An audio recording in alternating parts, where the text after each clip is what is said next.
All right, well, what is our big news story of the day? Big news story of the day.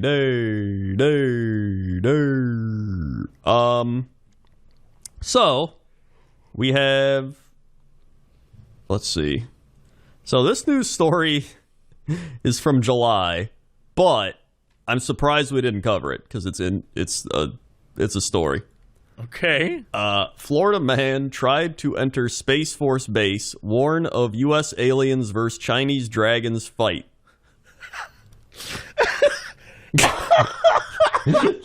Oh, I'm choked. You know what? It was going one way, and then we went another way, and it almost killed me. I swallowed. I caught my own breath. I don't even know what. Oh my God! What? Yeah, I was like, yeah, all right. Crazy person goes to warn of aliens. I get it. You were like, and Chinese dragons. Here we go. It's not even that long of a story. Apparently, we didn't get many investigations here. I'm pretty sure he didn't get far. I'm pretty sure he got to the gate and they were like, go home. Maybe. Florida man was arrested after stealing vehicle to enter a Space Force base and warned the government there were aliens fighting dragons. On Friday, 29-year-old Corey Allen Johnson was arrested for grand theft. According to his arrest, he told Brevard County deputies he stole the 2013 Ford F-150 3 days before and did not know who the owner was. Quote, he stated the President of the United States told him in his head he needed to take the vehicle, deputies wrote. Joe did that? Probably with those sunglasses on. He drove the vehicle to the Patrick Air Force Base where he attempted to get on the base because he was told by the president he needed to tell the government there were U.S. aliens fighting with Chinese dragons. Great. I mean, it is a good point. The president tells you to do that. It's true. But counterpoint, couldn't the president just tell them himself? Yes. He is the commander-in-chief. He is the head of the military. Yes, that would make more sense. I mean, who told him that? Was it his own military that did that, or was... I don't know. It was just the president told him. This is like, look, I can't say this. I'd seem crazy. So I'm going to need you to do it, my man. So steal a car and drive over there. Deputies said the vehicle was reported stolen out of Riviera Beach. Johnson was arrested and booked into Brevard County Jail. All that, you know what? If aliens were going to do anything, it'd be fight Chinese dragons. So he also said that's why these were United States aliens. Well, he said because U.S. aliens. Yeah, the aliens made a treaty with us in the 40s, and yeah, they're on our side. And the Chinese have the dragons. I mean, everyone knows that. I've seen Shang-Chi. I know how that works. And so they have the dragons. And yeah, so we send our aliens to fight the dragons. And yeah, it's an epic, it tells all the time, epic battle. Can you imagine one day you just look up at the sky and there's just aliens fighting dragons? That would make the world way more interesting. Way more dangerous. But honestly, I feel like it would unite people a little bit more. Yeah. But a lot less fighting for no reason when you look up and there's aliens fighting dragons. You're like, should we do something about that? I don't know, bro. I don't think we can do anything. You just gotta let it happen. Yeah, those are aliens and dragons, my dude. I don't think we do anything. I'm gonna go get a coffee and a crawler down the street. Cause what am I gonna do? I gotta be at work in 15 minutes. All I know is there needs to be a movie with Nick Cage called Aliens Fighting Chinese Dragons. I'm pretty sure he's already been there and made that at some point. It does feel like he's already done it, but... I'm pretty sure that one movie with him and Hayden Christensen... That was pretty close. Yeah, that's pretty close. That man pet himself with a snake in that movie. Oh, yeah. And he forgot his wife's name. That made no sense. That's true, he did. He did. And I remember because I was like, he forgot his wife's name. And then you were like, well, I don't think he ever said it. And then I checked, and he did indeed say his wife's name. But then he just but then he decided to call her woman from now. You know what? It was too much. And he's like, "God damn woman." Man, that was a movie. That was a movie. That was an amazing film. And this was a news story. All right, what is our big story of the day? Big story of the day is dog stuck in tree rescued by firefighters after squirrel chasing mishap. Okay, yeah. The dog got jumps, man. I mean, look at this dog. All right, I'm going to show you. He's not just like... Is this the let me do it for you dog? Look at this dog. Like, Have you he's seen up that, there. Trent? That's such a tiny dog. There's a very weird trend happening on the internet now where it's, I think, Miss Piggy's voice going, "Let me do it for you." Oh, yeah, I've seen that. Yeah, and that's it's happening everywhere. And I feel like every time I see a dog now, all I can hear is, "Let me do it for you." we should be cool and like recreate all the TikTok things. That'll get us. We should hip. really. That should be our thing. We just you and I from scratch recreate every TikTok trend. Yeah. I'll do the background vocals, and you can just be the guy in the video. Yeah, that sounds great. Yeah, We'll I'll be like, no,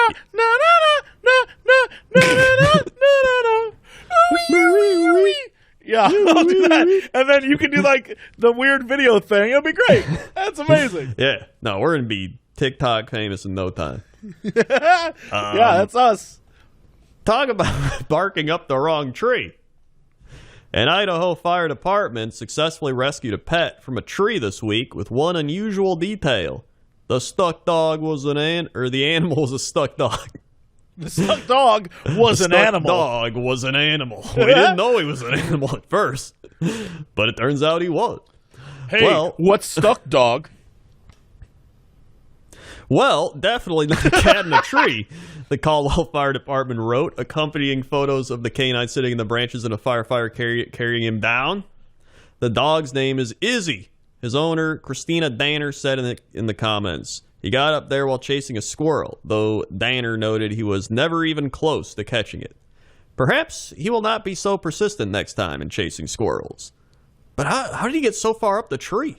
Like, all right, so for those of you who cannot see this image, imagine the absolute highest possible branch.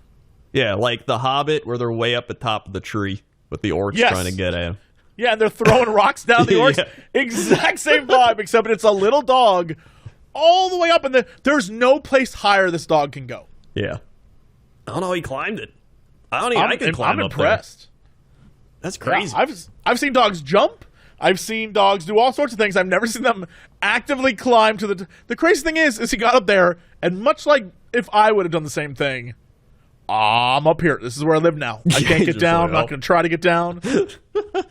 He's just chilling now. I guess this is where He's looking at the camera just like, it's a living. He just has this look in his face. He's like, yeah, take a photo. I know. Though firefighters are often associated with rescuing cats from trees, whether they'll actually do so depends on the fire department and the circumstances. Last year, a cat named Hank in Washington, D.C. made headlines after being stuck in a 60-foot tall tree for 5 days. Woo. In Hank's case, the city fire department said they couldn't help him. Ultimately, workers with the animal welfare nonprofit Humane Rescue Alliance were able to rig a contraption using ropes and a crate to get the cat down. What the shit? They'd like MacGyver it. Do you think they like hooked the rope up and over one of the branches, pulled it down, tied a box to it, lifted it up, and were like, get in the box, cat? They probably did. And he's probably like, all right. Cats have an amazing ability to climb up trees, but actually they aren't good at climbing down. Who would have guessed it? Most things aren't good at climbing down.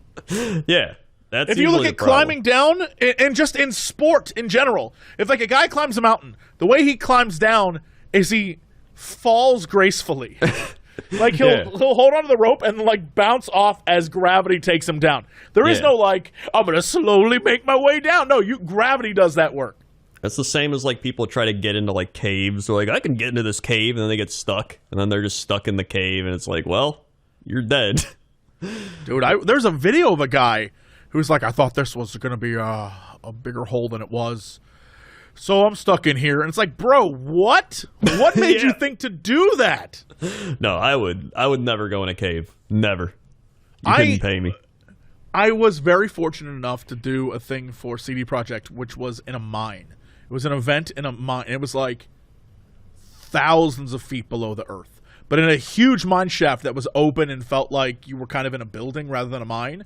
But every once in a while, I would have like a minor panic attack. I'd have to close my eyes and just sit there quietly and just like refocus, because admittedly, you realize, oh no, I'm not in a building. There is no outside. There is one elevator shaft that got me here, and it is terrifying. Like when you get, but when you're down in it, it's like a world famous mine. There's like banquet halls and like places to film and like beautiful places to explore and like natural water. Like it's gorgeous, but also you are half a mile beneath. Like I don't know how far down. You are very far down. Oh yeah. And there is no out. There's one way out, and if you ain't going that way, and so it starts to hit you after a while. Like, oh no, I am beneath the earth. Oh no, I hate this. And so you just had to there's a lot of times during that few days where I was just like, find a chair, close my eyes, don't think. That is, I would be freaked out. I don't like that. But there was like tours and kids. There were parts where it was fun, where everything seemed fine. But then there was parts where it was like, I'm alone in a cavern. And there's nothing here. I think I just cave in any second. Yeah, it was very bizarre. But it had to be like, I had to refocus and be like, okay, it's been here for, hundreds of years and it's fine. I'm worrying about things that are not going to happen. Stop it, Jesse. But there'd be moments where it'd be like, you hear a weird noise and you're like, I don't know what that was, and I have never been here before, and that's uncomfortable. Like, but then you had to work through it. Yeah. So really, the moral of the story is don't try to do anything dangerous. Right. That's the moral. And if you are, remember, gravity has your back. Exactly. Yeah. It'll get you down to the ground. Don't worry. A dog is an animal. Yep. And animals are dogs. What is our big news story of the day? Big news story of the day. Coveted hot dog statue stolen from West Virginia restaurant finally returns home. What is this statue? Hold on. There you go. I've seen this before. I have not. It's the hot dog man putting mustard on his own body. Yeah. It sure is. The owner of a West Virginia restaurant that was heavily damaged by fire has his coveted hot dog statue back. The Wiener Man statue was stolen from the Dairy Winkle in Campbell's Creek during a break-in sometime after the January 11th fire, the Kanawha County Sheriff's Office said in a news release. A tip led deputies to a location where the statue was found undamaged. It was returned to restaurant owner Carrie Ellison. The statement said, investigators have not identified a suspect and are seeking information about the theft. The short statue depicts a hot dog licking its lips and holding a bottle of mustard while pouring a bottle of ketchup on its head. That is what it does, yeah. Ellison hopes to reopen the restaurant later this year. I love it. Big fan. The fact that the hot dog has like socks on kind of bothers me. And shoes. Socks, it's got like shoes. Sonic level shoes. Yeah. But like even the shoes, it's like, okay, but just the hot dog with socks just feels weird. I like it. And I like everything about it.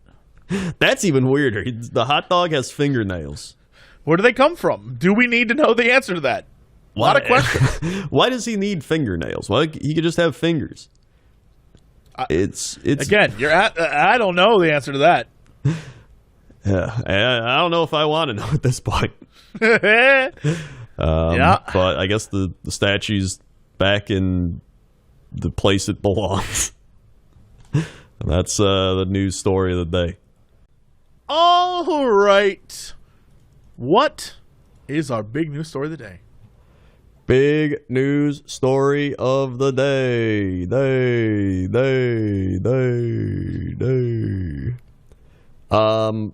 This one is fitting. It's a weird one, but here we go.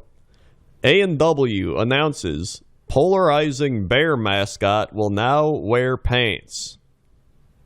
What? What?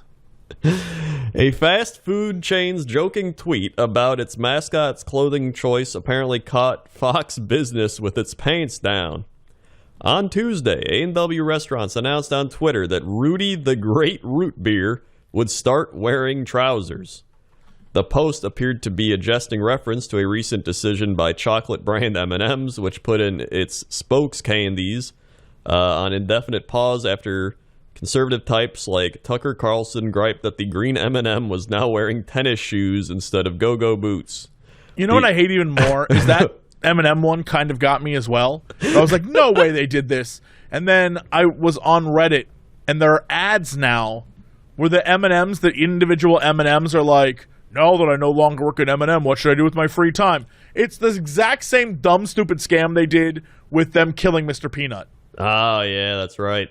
The A&W tweet read, in part, America, let's talk. Since 1963, Rudy the Great Root Bear has been our beloved spokesbear. We knew people would notice because he's literally a 6-foot-tall bear wearing an orange sweater. It added, but now we get it. Even a mascot's lack of pants can be polarizing.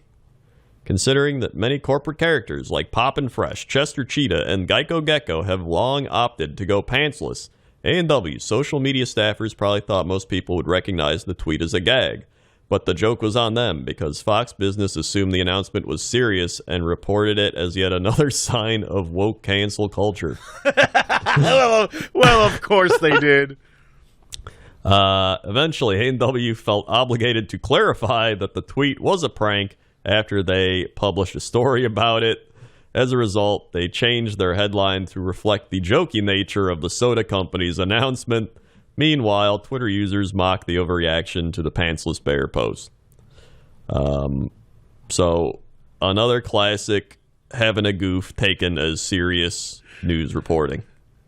I love this quote from these guys talking about it. There's an article where they're like, he's a cartoon. Who is he polarizing? Great question. Great question. That is a great question.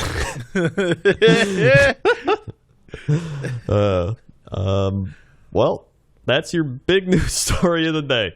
That was pretty big. That was pretty big news. Yep. All right. What is our big news story of the day? Big news story of the day. So here's one that I didn't even read this article, but I clicked it because it sounds like something we do, and I need to know. Oh, no. Yes? Researcher thinks he solved Bigfoot mystery, and you can do the math, too. Whoa. Okay. Yeah. A data scientist thinks he solved the mystery of Bigfoot, not by searching for the creature out in the wilds, but examining the math. In a new preprint study published online in bioRxiv, data analyst Flo Foxon says many sightings could actually be black bears, which can be roughly the same size and shape of Sasquatch when on hind legs. He's even come up with a simple formula. Sasquatch sightings were statistically significantly associated with bear populations that such, on average, one sighting is expected for every 900 bears. Based on statistical considerations, it's likely that many supposed Sasquatch are really just misidentified known forms. If Bigfoot is there, he writes, it may be many bears. The study includes a map showing black bear population and Bigfoot sightings overlapping in some places, especially the Pacific Northwest. But it also shows two big exceptions. Texas and Florida, of course. Whoa! The two states had plenty of Bigfoot sightings, but Texas has no real bear population, and Florida Does have they do have drug issues, though. They do have drugs, both of them. Yes, both. A lot of drugs. Yeah, in Florida, that might only counterbalance. Those, he wrote, could be explained by other animals, or even people mistaken for Bigfoot. Usually, when people say they've seen something like Bigfoot, they aren't lying about what they think they saw, but that doesn't mean they aren't mistaken. Foxon's analysis cites previous studies, including a 2009 report published in Journal of Biogeography that also found a distinct overlap between black bear populations and Bigfoot sightings. The authors of that study wrote that the overlap suggests that many sightings of this cryptozoid may be cases of mistaken identity. But while Foxen thinks Bigfoot sightings might be explained by bears, he also debunked the common explanation for the Loch Ness Monster. Some have speculated that the sightings could be spawned by giant eels swimming in the loch. Turns out, I'm more upset about giant eels. turns out the math doesn't work. He told the Telegraph that spotting a 3-foot eel would be 1 in 50,000 event in the loch. For an eel, it's about 20 feet or more. The probability is practically next to 0. Damn, dude. I love the sort of skeptical science-based nature of this. It's exactly how I feel all the time, especially doing another podcast about this stuff. Yeah. Where I'm just like, no. I'm totally convinced most of the weird sightings of creatures are just like a weird-looking animal that already exists. You know what I mean? Yeah. I think so. Now, I'll allow a little room that maybe there's like something, but I'd say 99.999% is like, well, sure, I had a little bit to drink, but I swear that thing looked like a man ape. Like, no, I don't know. Yeah, I mean, I think you just look at how you react, like, as a person. Not us, but, like, just analyze yourself. Like, there's times I'll walk in through a door and I'll see, like, a thing on the ground. I'm like, oh, it's cat. And it's just, like, a statue. And I'm like, oh, it was just a statue. Like, your brain kind of just puts things there, even if it's not what it is. Especially if you want to see it, right? Yeah. There was a study that happened a little bit ago where they were testing the amount of sleep you got compared to your openness to believe in the paranormal or extraterrestrial, like that kind of thing. Mm-hmm. And those who get less sleep or those who suffer from insomnia are significantly more likely to say they either believe or have seen something. Oh, yeah. They're like, it could be you're just sleep deprived and your brain is making you see things or putting together things that you don't quite understand or recognize into something else. And but the best part is even that study was like, now this isn't 100% the case, and we're not saying. I love how everyone keeps their options open just in case a ghost shows up. Like, what up, haters? Which, admittedly, I do too. I would love to see a ghost or alien, or I want to see them. If I see a ghost, all right, I've got absolute proof of an afterlife. Good, I'm feeling great. If I see an alien, oh damn, I now have proof of aliens. Like, I would feel fine with any of that. Yeah. Sign me up. Yeah, I agree. I think, plus, like, now everybody's got their phones and cameras and everything. Yeah, nothing has to be blurry anymore, but now there's just still nobody. It always is, though. For some reason, we have the highest tech stuff we've ever had. We have more cameras all over the world. We capture all sorts of stuff. But anytime there's a weird, like, paranormal extraterrestrial thing or whatever, crypto animal, it's always blurry. Every time. Yeah, it never fails. And then, of course, if I say that, I'm going to get a message that's like, well, that's because they have an control aura, a blur. Yeah, they have an aura that. Yeah, exactly. Don't you see? Like, oh my god. Okay, all right. So you'll never be wrong. There. Yep. Okay, I see how this works. Yep, you'll never win. Yeah. That's pretty much it. And that's pretty much it for this episode. All right. What is our big news story of the day? Well, speaking of world records, tiny mouse named after Patrick Stewart scurries into the Guinness World Record books. What? You can't keep doing this. Okay, what? First off, is the mouse named Patrick Stewart, or is it like Meowtrix? No, that's not right. What do mice do? What do mice do? Patrick Stew Cheese. Like, what is the name? What is the goof name? I don't know. Let's see. A tiny California mouse now has a big title after winning a Guinness World Record for longevity. A Pacific pocket mouse named Pat, after Star Trek actor Patrick Stewart, received the Guinness approval Wednesday as the oldest living mouse in human care at the ripe age of 9 years and 209 days, at the San Diego Zoo Wildlife Alliance announced. Pat was born at the San Diego Zoo on July 14, 2013. The Pacific pocket mouse, which weighs as much as 3 pennies, is the smallest mouse species in North America and gets its name from cheek pouches the animals use to carry food and nesting materials. The mouse once had a range stretching from L.A. to south to the Tijuana River Valley. the population plunged after 1932 because of human encroachment and habitat destruction. Humans! The mouse was thought to be extinct for 20 years until tiny, isolated populations were rediscovered in 1994 in Dana Point in Orange County, but the species remains endangered. In 2012, the Alliance began a breeding program to help save the mouse from extinction.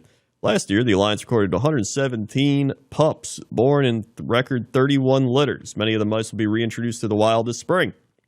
A new population of Pacific pocket mice was established in Orange County's Laguna Coast Wilderness Park, and the mice began breeding without human assistance in 2017. Though it doesn't receive the publicity of larger and more charismatic species, the Pacific pocket mouse is critical to its ecosystem because the mice disperse the seeds of native plants, and their digging encourages plant growth. This recognition is so special for our team and significant for our species, said Deborah Shear. It is indicative of the dedication and incredible care we as an organization provide for each species, and the largest to the very smallest. Fascinating. You know what? I love that little tiny mouse guy. Yeah. Love him. It's another one of those things like the bees, right? Like you're like, oh, it's just a mouse. That mouse is making the plants, growing that habitat. Without it, you're not going to get your plants, right? No more plants. You have to, just the desert. It's really, this mouse is carrying. Okay. I don't know what that means. What does that mean? He's carrying the city on his back. The whole city? The mouse is carrying the city? He may weigh 3 pennies, but he's carrying that city on his back. Like bringing these seeds all over. He may weigh 3 pennies.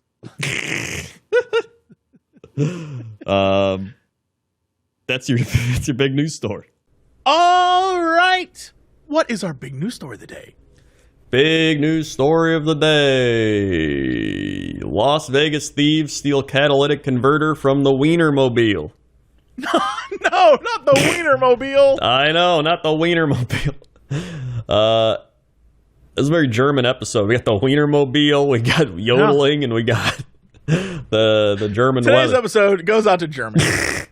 The Oscar Mayer Wienermobile has been dogged by some thieves in Las Vegas. The 27-foot hot dog-shaped vehicle was in Sin City this past week for a series of events tied to the Super Bowl, but early Friday morning, the Wienermobile's catalytic converter was stolen. As a result, the engine could not cut the mustard. It had to be towed to a local truck rental facility to the shock of employees. Joseph Rodriguez told the station he was surprised by what he saw when he got to work. A hot dog truck? No way, Rodriguez told KLAS. Imagine like a huge hot dog in the middle of your bay. There's like all these other trucks and you got to work on it. The crew did a minor repair to fit the Wienermobile with a temporary catalytic converter that allowed it to make a previously scheduled 10 a.m. appearance. However, Rodriguez noted that there's a 4-month waiting list for catalytic converters. Metro Police told KLAS that it has not yet received a theft report, but the hotel where it was parked said its corporate division is investigating. Thefts of catalytic converters, a car part that filters out pollutants, have increased in recent years. According to Los Angeles Times, Toyota Priuses, not novelty meat vehicles, are a typical target as their converters can be resold for more than $1,000. You know what? I was typing in, why would you steal a catalytic converter? And then you said right there. Yep. The Wienermobile first hit the road in Chicago in 1936 and has since expanded to a fleet of 6, each traveling about 1,000 a week. 6 Wienermobiles seems like too much. That's a lot of Wienermobiles. It just seems like a lot of Wienermobiles. 6? I agree. Too many wieners. Too many wieners are out there. Too many wieners are on the road. There. We got to get them off the road. Get them off the road. But, that's the big news story of the day. Yeah, I'm trying to figure out, the fetching price would be at least $1,000. But, where are you going to sell a Wienermobile catalytic converter? I guess the catalytic converter on a Wienermobile is the same thing. Is it, though? I guess. Yeah. But why are the Toyota Prius ones more expensive, then? I guess because there's more Priuses on the road. And so you can sell them to a chop shop. You can sell them to, because, you can, and then the dealership or whatever, not dealership, but, the repair guy can mark it up. Yeah, but you just said they're probably all the same. But obviously they're not all the same if they're targeting one. Well, it's probably because it's easier or there are more Priuses. I honestly don't know. I have maybe there's I've never easier to once get thought those. about the theft of catalytic converters, but I know it's a big issue. Yeah. But I've never been like, yep, that's important. Yeah. Yeah, I've never thought about it. And now I'm like, if they're stealing the Wienermobiles, they can take anyone's. First the Wienermobile, then the world. If the Wienermobile's taken, then that's, nothing's sacred. Yeah, nothing is sacred anymore. Unbelievable. All right. What's our big news story of the day? Big news story of the day. So there's this one I saw, but I think this other one's more of an us news story. Well, there's like two. One was TikTok. I love parents, that one is more of an us story. right? Okay, So can't it wait. was parents on TikTok draw instant backlash for potentially dangerous Disney hack, and then TikTok parents apologize for video showing how to sneak toddler on Disney rides. So learned all about they're that. breaking the law. Right. Yeah. Right. But now we have mysterious metal sphere washes up on Japanese beach, sparking investigation. I mean, I like that. That's interesting. that's what I'm I don't know. Okay. All right, we got two. I'll take two. All right. Well, which one do you want to start with? Ooh. Let's start with Disney because that seems more goofy. Yeah. Yeah, definitely more goofy here. Yeah. We're just going to go into the follow-up story. So they apologize for sneaking toddler onto Disney rides. The Florida family, who went viral for a TikTok video that showed how to make their toddler son meet the height requirements for certain thrill rides, is now apologizing for the shoe hack. The family has also removed all videos referencing the hack and saying, quote, "With influence comes responsibility." Barf, bro. Ooh.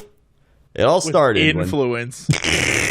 influence. Ty and Haley Kelly posted a video where they glued flip-flop bottoms to their son's shoes so he'd meet the 38-inch height requirement. Although Ty Kelly described the shoe gluing as the ultimate theme park hack, others weren't impressed. As one YouTuber comment noted, about a YouTube video, they seem to care more about a YouTube video than their child's safety. They now claim it was fake. So they claim everything was fake. Yeah. No, that's. Yeah, that wasn't fake. They just thought they were like really cool and wanted. That's the problem. Social media is people who think what they're doing is really cool and then sharing it and realizing that it's illegal. You know what I mean? Yeah. Like it's like that guy who posted on TikTok him illegally sleeping in a storage unit, then detailing how he gets power and water into his unit. And showing it all on film, like, look at this cool thing I'm doing. It's like, bro, you literally gave them evidence. Like, what are you doing? Yeah. They said that they hope their followers give them a chance to prove that we love our children and take their responsibility as influencers seriously. Stop. Oh, my God. And then they have the classic video of them, like, on a couch being like, guys, we're so sorry that this happened. We're so sorry that you caught us. We thought it would be okay, and we need to keep doing this to make money. So please forgive us. Please forgive us. We need money.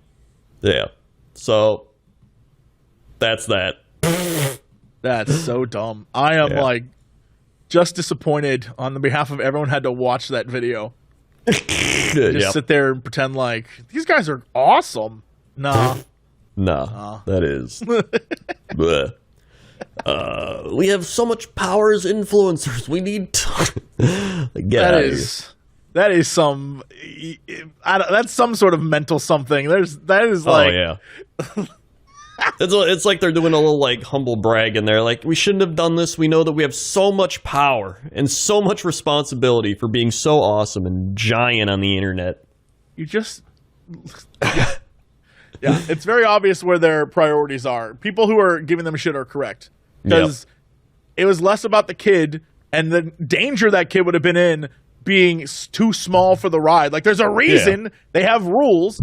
And, they're like, we're so sorry. We didn't think about the repercussions of posting this on the internet. Yeah. Not like we shouldn't have done it. Just like we shouldn't have posted about it. We're so sorry. Yeah. Like, they didn't even register the thought of, like, this might be dangerous for our child. No, it's just, dude, this made a great video. Yeah, and the fact that, like, it was fake. Fake doesn't matter because you're telling everyone on the internet that this is a trick they can do, a hack to get their kid on a ride. Yeah. So, yeah. You're telling other people to do it. Like, we lied. We want you to try it. Like, oh, okay. So that's that. Now, mysterious metal sphere washes up on Japanese beach, sparking investigation. It has been dubbed the Godzilla egg. Well, you know what? That's funny, but also probably racist. It probably is. Because it's just a metal sphere in Japan. But everyone's like, Godzilla egg. Like, okay. All right. Just weeks after the military shot down Chinese spy balloon off the Carolina coast, a cryptic metal ball is washed ashore at Enshu Beach in the city of Hamamatsu on Japan's Pacific coast. The rusty orange-tinted sphere, dubbed Godzilla Egg, according to a BBC Tokyo correspondent, gained worldwide interest.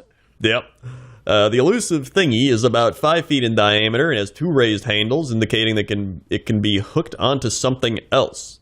The call to authorities prompted police and even a bomb squad to investigate the object out of fear it may be a stray mine, the Guardian said. Experts eventually deemed that the object's safe after x-rays found it was hollow. The Guardian also noted that there is no indicator that it was part of any espionage operation from North Korea or China, and the ball has been removed from the beach. Although the Dragon Ball Z-like figure is getting a ton of media attention, one local who regularly runs on Enshu Beach told public broadcaster NHK that it's been sitting out there for a while. It's been there for months, he said. I tried to push it, but it wouldn't budge. You probably shouldn't do that. I don't know. Yeah, probably not. Despite all this, police have not yet identified what the object is, which has some on social media questioning why authorities are staying quiet, BBC reported. Based on a video posted of the sphere by NHK on Twitter, social media users believe it's merely a ball buoy. Others have more whimsical ideas. It does look like that, though. It does look like just some, Yeah, it does. The Civil Engineering Office said it considers it to be a foreign-made buoy. Mark Inall, an oceanographer as the Scottish Association for Marine Science, told BBC that although he knew instantly it was a buoy, he understood why people might confuse it for a World War II mine. But those would have spikes sticking out of them, he said. I mean, he's not wrong, but also that's really funny that it's like, look, it's the exact same thing, except those would have spikes, and this doesn't have spikes. Yeah. So there you go. That's some fun news. Good. To know. I love a good weird news story, and I love a good totally insane news story. Both are good. Yeah. Look at that. All right. Oh my goodness. What is our big news story? Big news story of the day.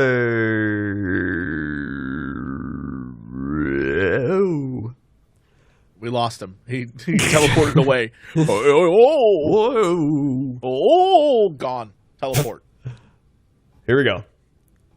Mexican president posts photo of what he claims is an elf. Stop.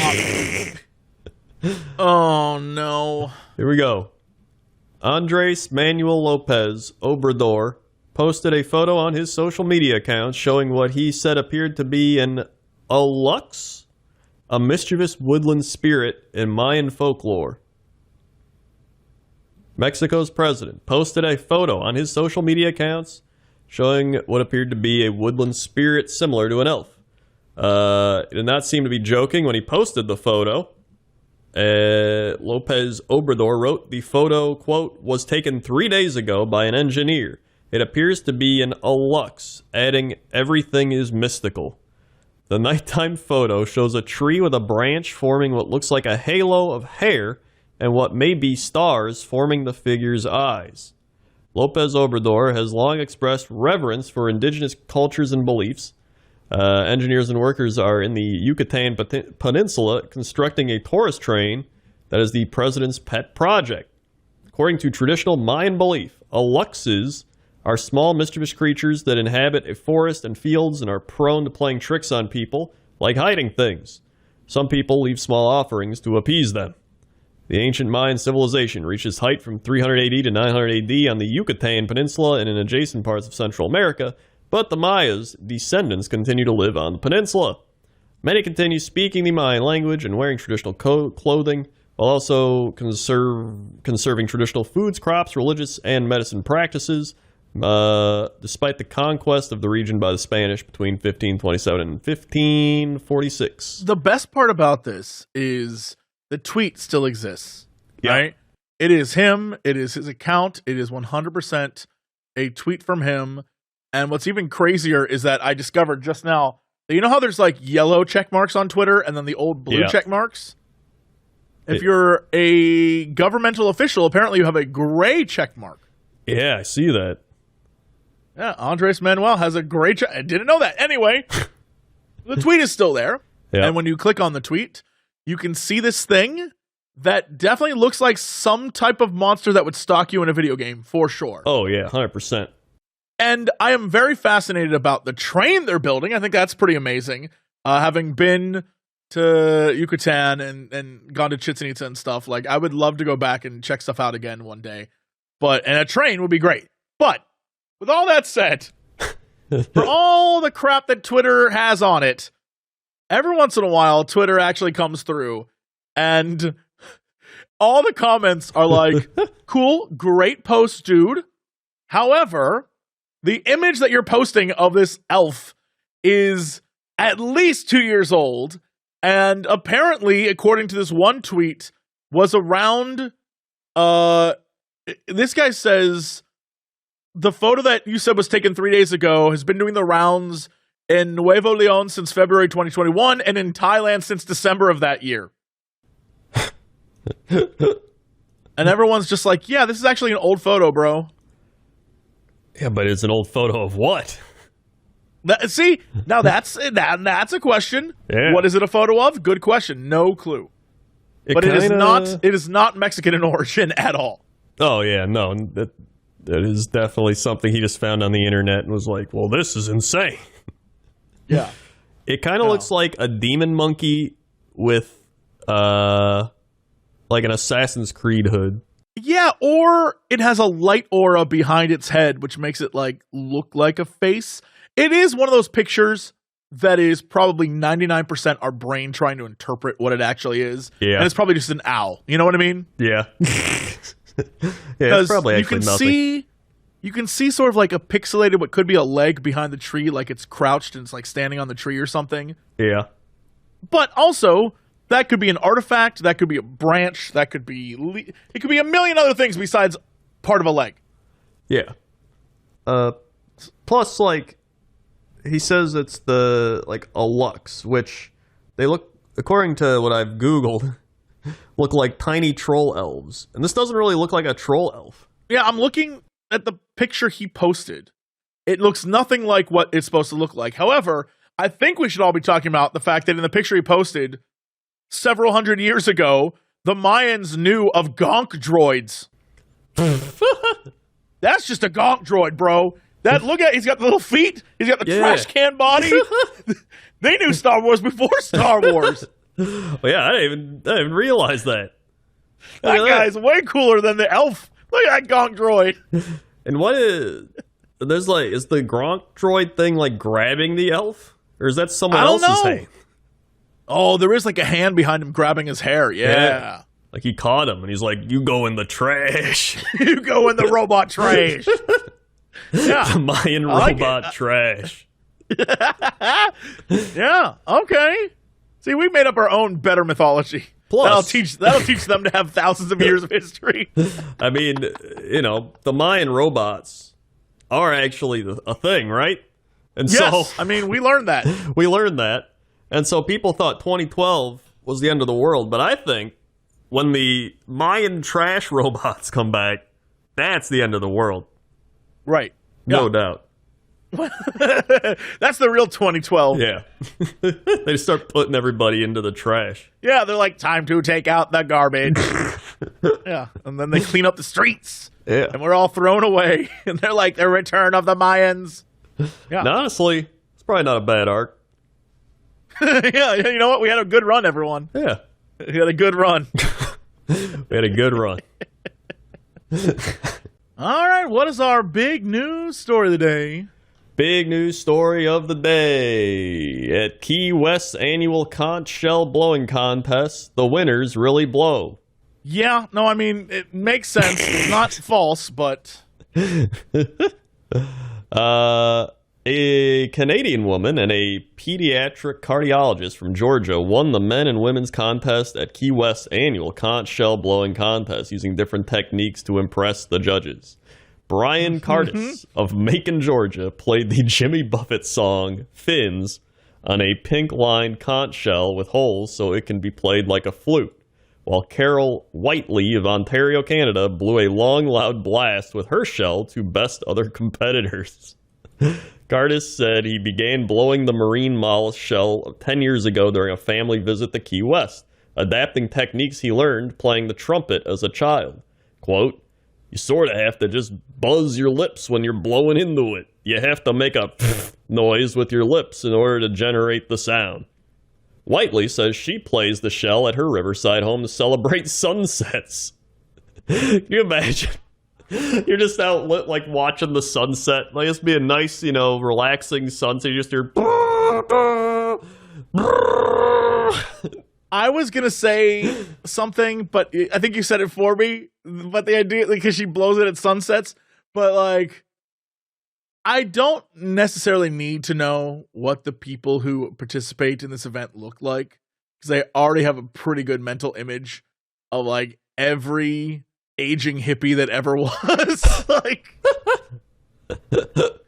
I blow it to honor the sunset. Yeah, okay, of course you do. Other winners. Judges evaluated entrants ranging from children to seniors on the quality, novelty, duration, and loudness of sounds produced. Other winners included Michael and Georgian Watcher, a couple from Avon Lake, Ohio, who performed a conch shell and vocal duet parodying Elvis Presley's Hound Dog that drew cheers and laughter. The conch shell, an enduring symbol of the Florida Keys, has been used as a maritime signaling device in the region for more than 2 centuries. The island chain is nicknamed the Conch Republic. The contest was conceived by the Old Island Restoration Foundation in 1972 and took place in the garden of Key West's oldest house museum. I don't know why it just took till right then for me to realize, and Key West. Well, of course. So it's not just aging hippies, but aging hippie pirates also is there. Aging hippie biker pirates. It's pretty much what I'm imagining now. Yeah, aging hippie biker pirate. Which, it makes a lot more sense when you picture that, to be honest. If you Google aging hippie biker pirate, I guarantee it's going to link you to somewhere in Key West. Some biker bar where it's like, women can only enter topless. And guys must dress in pirate outfits. I did search aging hippie biker pirate, and there are some interesting results. Very interesting. Well, I knew there would be. Yeah. So, I mean, there you go. If you didn't know that existed, now you do. Now you do. All right. What is our big news story of the day? Big news story of the day.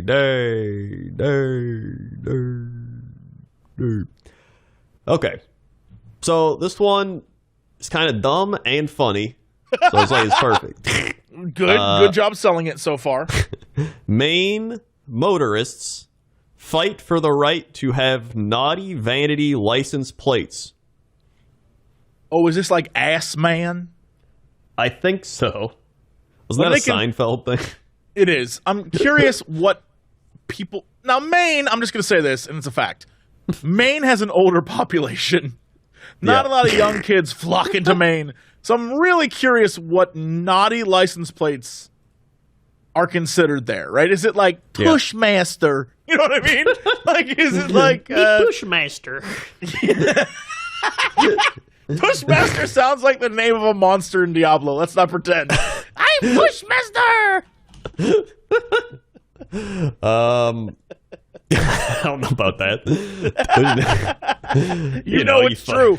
You know it's true. So we've got Augusta, Maine, a Maine vegan whose custom license plate contains the word tofu is one of the motorists caught in a state crackdown on vulgar license plates. Wait, what? So is tofu? Like, we don't like that soy stuff here, mister. So is he just like caught up in the crossfire? Is that what this is? Because it's like unless it's spelled like TOE space FU, in which case like that could be a problem. Maybe that's why it's FU in it. I don't know. Let's see. Car owners across the United States can pay an extra fee to customize license plates, sparking creativity and personality, but causing headaches for state officials who have to decide what's acceptable. Maine had for several years allowed people to put just about anything on their license plates, including words and phrases that other states would ban. Oh, God. What did they put on there? That's a great question. That the state decided to change course, and this year recalled 274 plates it deemed inappropriate. Some people are fighting back. What were what was deemed inappropriate? Like, tofu's not inappropriate. I got it. Don't worry. It's coming. Okay. So far, the state has rejected all of the appeals, including one brought by the vegan whose license plate referenced tofu. The state concluded that the license plate Love Tofu, or LUVTOFU. Oh, all right. Well, I get that one. Yeah, that's good. That's good. Yeah. That's good. Could have been seen as a reference to sexual intercourse instead of that dude just likes tofu. The motorist insisted there was no mistaking his intent because the back of his car had several tofu-related stickers. It's my protest against eating meat and animal products, Peter Starostecki, the disappointed motorist said after a Zoom session. Heather Libby and her best friend grudgingly gave up their matching license plates as the word contained a word for female dog. People are so sensitive nowadays, said Libby of Jonesport after hearing Examiner rejected her appeal. They wouldn't let me put bitch on my license plate. Crazy. When the state effectively ended the review process for so-called vanity license plates in 2015, some residents obtained plates with all manner of profanities, including F-bombs, either spelled out or abbreviated. Residents in a state known for being laconic and even tempered were soon sporting uncensored plates pairing the word snow or F word with snow haters and the ALS, the incurable neurodegenerative disease. Wait, ALS was...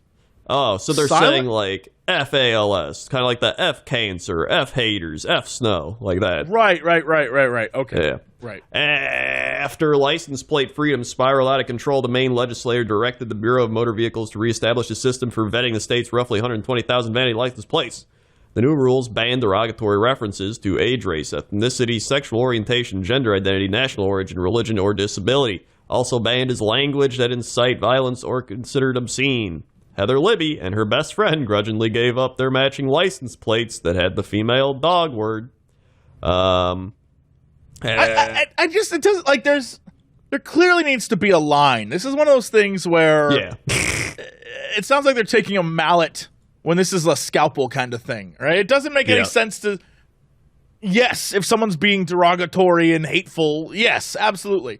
But if someone is like, I love tofu, and it comes out as I love to FU, that's just funny. That's funny. You got to let that go. That is funny. But at the same time, I wouldn't care. I'd just be like, I got to change it, and I'd move on. But yeah, but that's his you don't understand. The back of his car has stickers. That's that man's life. That's his personality. Can I just say that whenever I see someone that has a bunch of stickers on their car, I'm like, this is a crazy person. Today, while we were at brunch, the person that parked next to us had all over their car, Jesus, take the wheel, God is number one. all these different things, and it was like, like Jesus is my passenger. Yeah. But then on the gas cap was a sticker or decal of a little stick figure holding the line of the gas on full instead of empty. And I just thought that was really funny because it's like God is powering this machine, but also we are empty. We are real empty. I don't know what was going on with that. I got mixed signals, but yeah, I immediately knew, oh, that person's a handful. And maybe that was the lady waiting on the date. Either way. Yeah, it doesn't matter either side, whether you're, one side or the other, one belief or it. Just if you got a bunch of stickers, crazy. There's a peak sticker.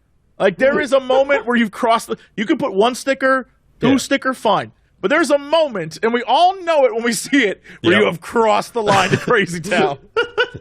Yeah, it is like someone who is just constantly like on Twitter, someone who just like lives to argue. Somebody that's just like, I need everyone to know this is who I am. And it's like, that's great. I just want to like drive. We have a public interest in keeping phrases and words that are profane or may incite violence off the roadways. She said she's happy that most motorists have relinquished their objectionable license plates without a fight. So far, there's only been 13 appeals, but there could be more. If a motorist loses an appeal to a hearing examiner, they can then sue in superior court. So far, no one has taken that step. As for Starostecki, he was offered another license plate that had become available. Vegan, V3 GAN, but he declined. Yeah, no, that sucks. It's not 2001. No. He decided he was done with vanity plates. He's awaiting a new plate, a boring one randomly selected by the state. Libby, who lost her B-word plate, got a custom plate celebrating her dog, Zeus, named for the mythical god of thunder. Quote, that could be offensive to someone because it's a Greek god, but she quipped, but I hope not. Maine is like the quintessential first world problem state. Just like, cool. Good job, Maine.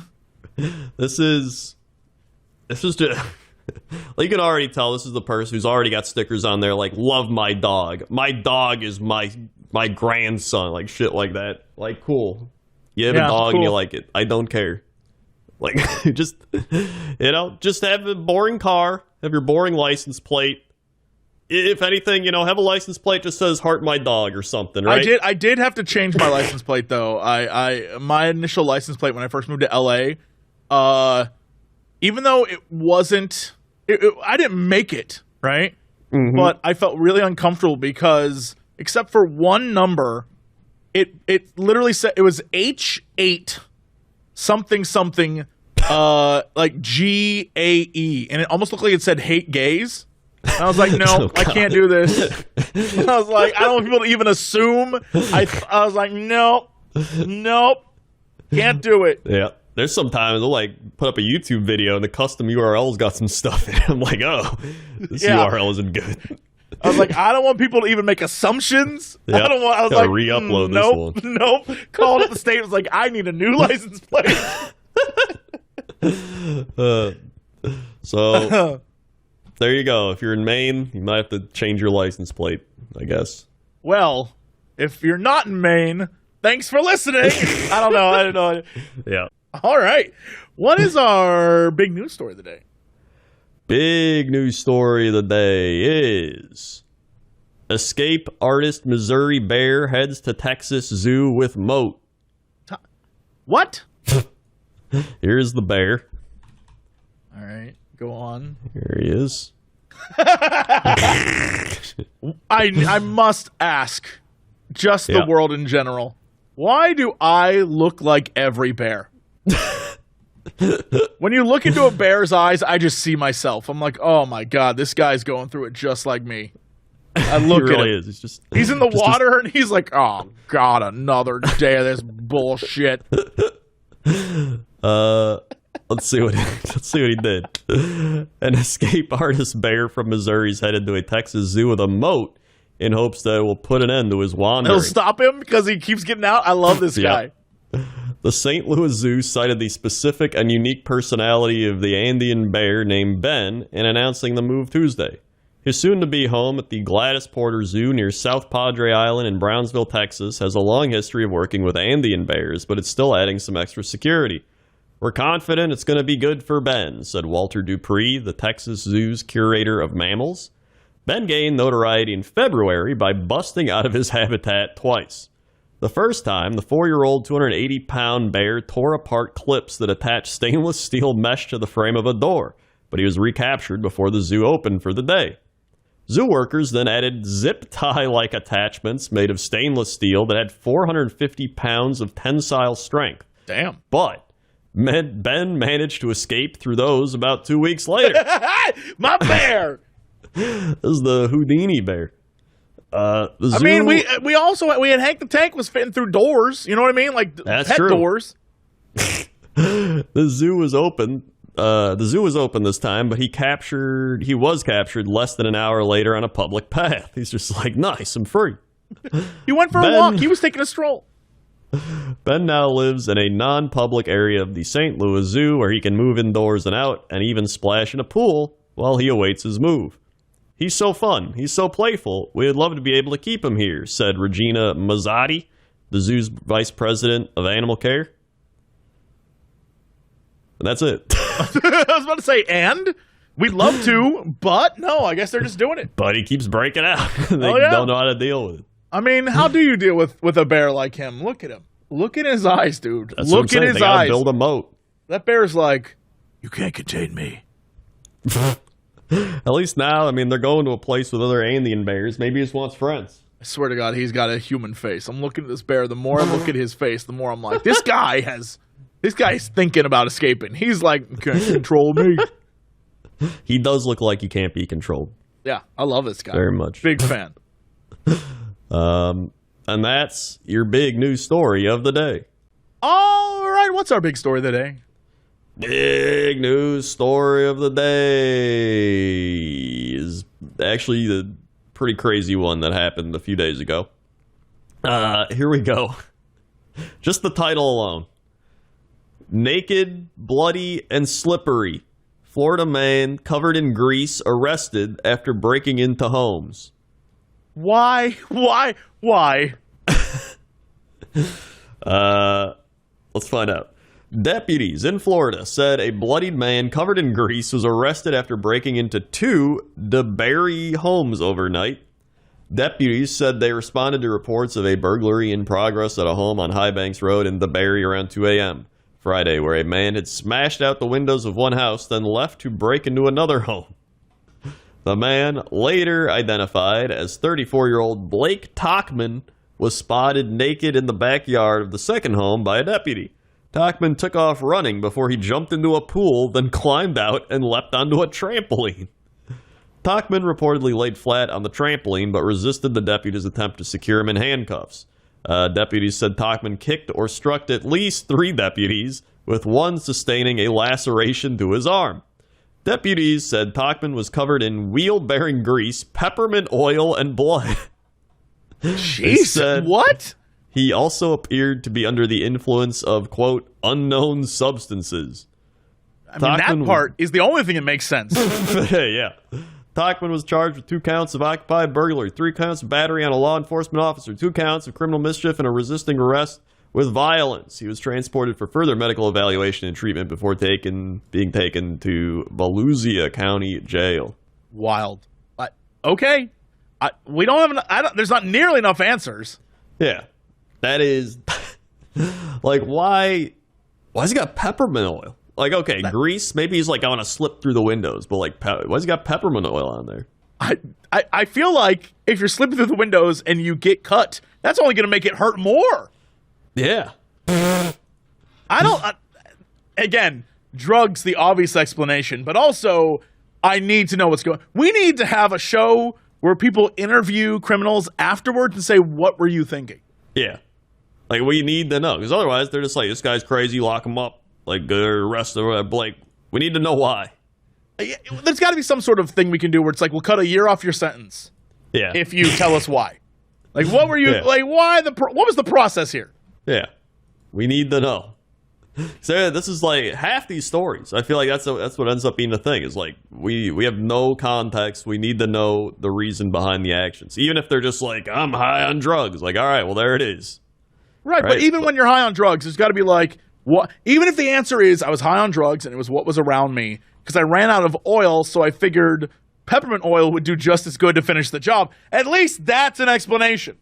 Yeah, like at least something, even if it is a crazy answer too. Yeah. At least we'd have it, which most of these stories, they report like, and after dipping himself in animal fat and running through the town naked, he was arrested. No one explains why he did any of that. Yeah, like he might ask me, he might be like, it fends off the ghosts. Right? Yeah, that's an answer. Yeah, that'd be an answer. We don't get that. Yeah. It's just sad reporting in modern times. Sad, frustrated reporting. And that's the news story of the day. All right, let's go to our big news story. So there wasn't any crazy news I saw, so I went to Cosmopolitan. Oh, lovely. We're back here again, eh? And here's numerous articles. Let me know if any of these interest you. All right, hit me. All right. The top things are currently cheers to these 20 cheap drinks that are ridiculously easy to make at home. Nope, sucks. It's official. You like hard seltzer now. Nope, sucks. 22 amazing houses for bachelorette party weekend. Nope, that sucks. We got, let's see here. What's the deal with TikTok's viral knee thing? Nope, I don't even want to know. I don't want to know what it is. The Dom sub dynamic defined. Mind you. The Dom sub? No, I'm all right. Mind you, this article literally has this as the picture for it. For people who are curious, it's a man licking a woman's boots. That's the image. Yeah. And then on one of the boots, just to clarify, it says Dom. Just in case you didn't know. Just in case you didn't understand, yeah. We have women are statistically less likely to swipe right on dudes with cats. I don't know. Is right good or bad? I don't know. Moving on. I don't care. I don't know. We have Mike Kink boning in the bathroom at fancy restaurants. Obviously. The obviously part is what upsets me. That does upset me too. Yeah, if I would be interested until the comma obviously. Like, nah, I don't care anymore. Yeah. Obviously. Like, what? How's that obvious? Yeah.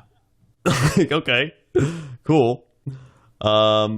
Let's see. We've got apartment essentials. Nah, don't care. Dude, this website sucks. I feel like it's not for us, dude. I feel like, I don't know, something about it. Yeah. Low-key smart ways to get out of working today. Okay, I'm kind of interested in this one. All right. Let's hear about low-key smart ways. Yeah, here we go. Getting out of your super cozy bed and going to work is never easy. Between contemplating life's purpose to mindlessly scrolling TikTok with one eye shut because it just refuses to open, why would you ever want to leave? Even if you love your job more than anything, you'd probs still choose your sweet, sweet relaxation over back-to-back Zoom meetings. You could have wrote probably. You could have. It's an article. You could have wrote. It's not a tweet. You don't have to save letters. This is a problem. Probs.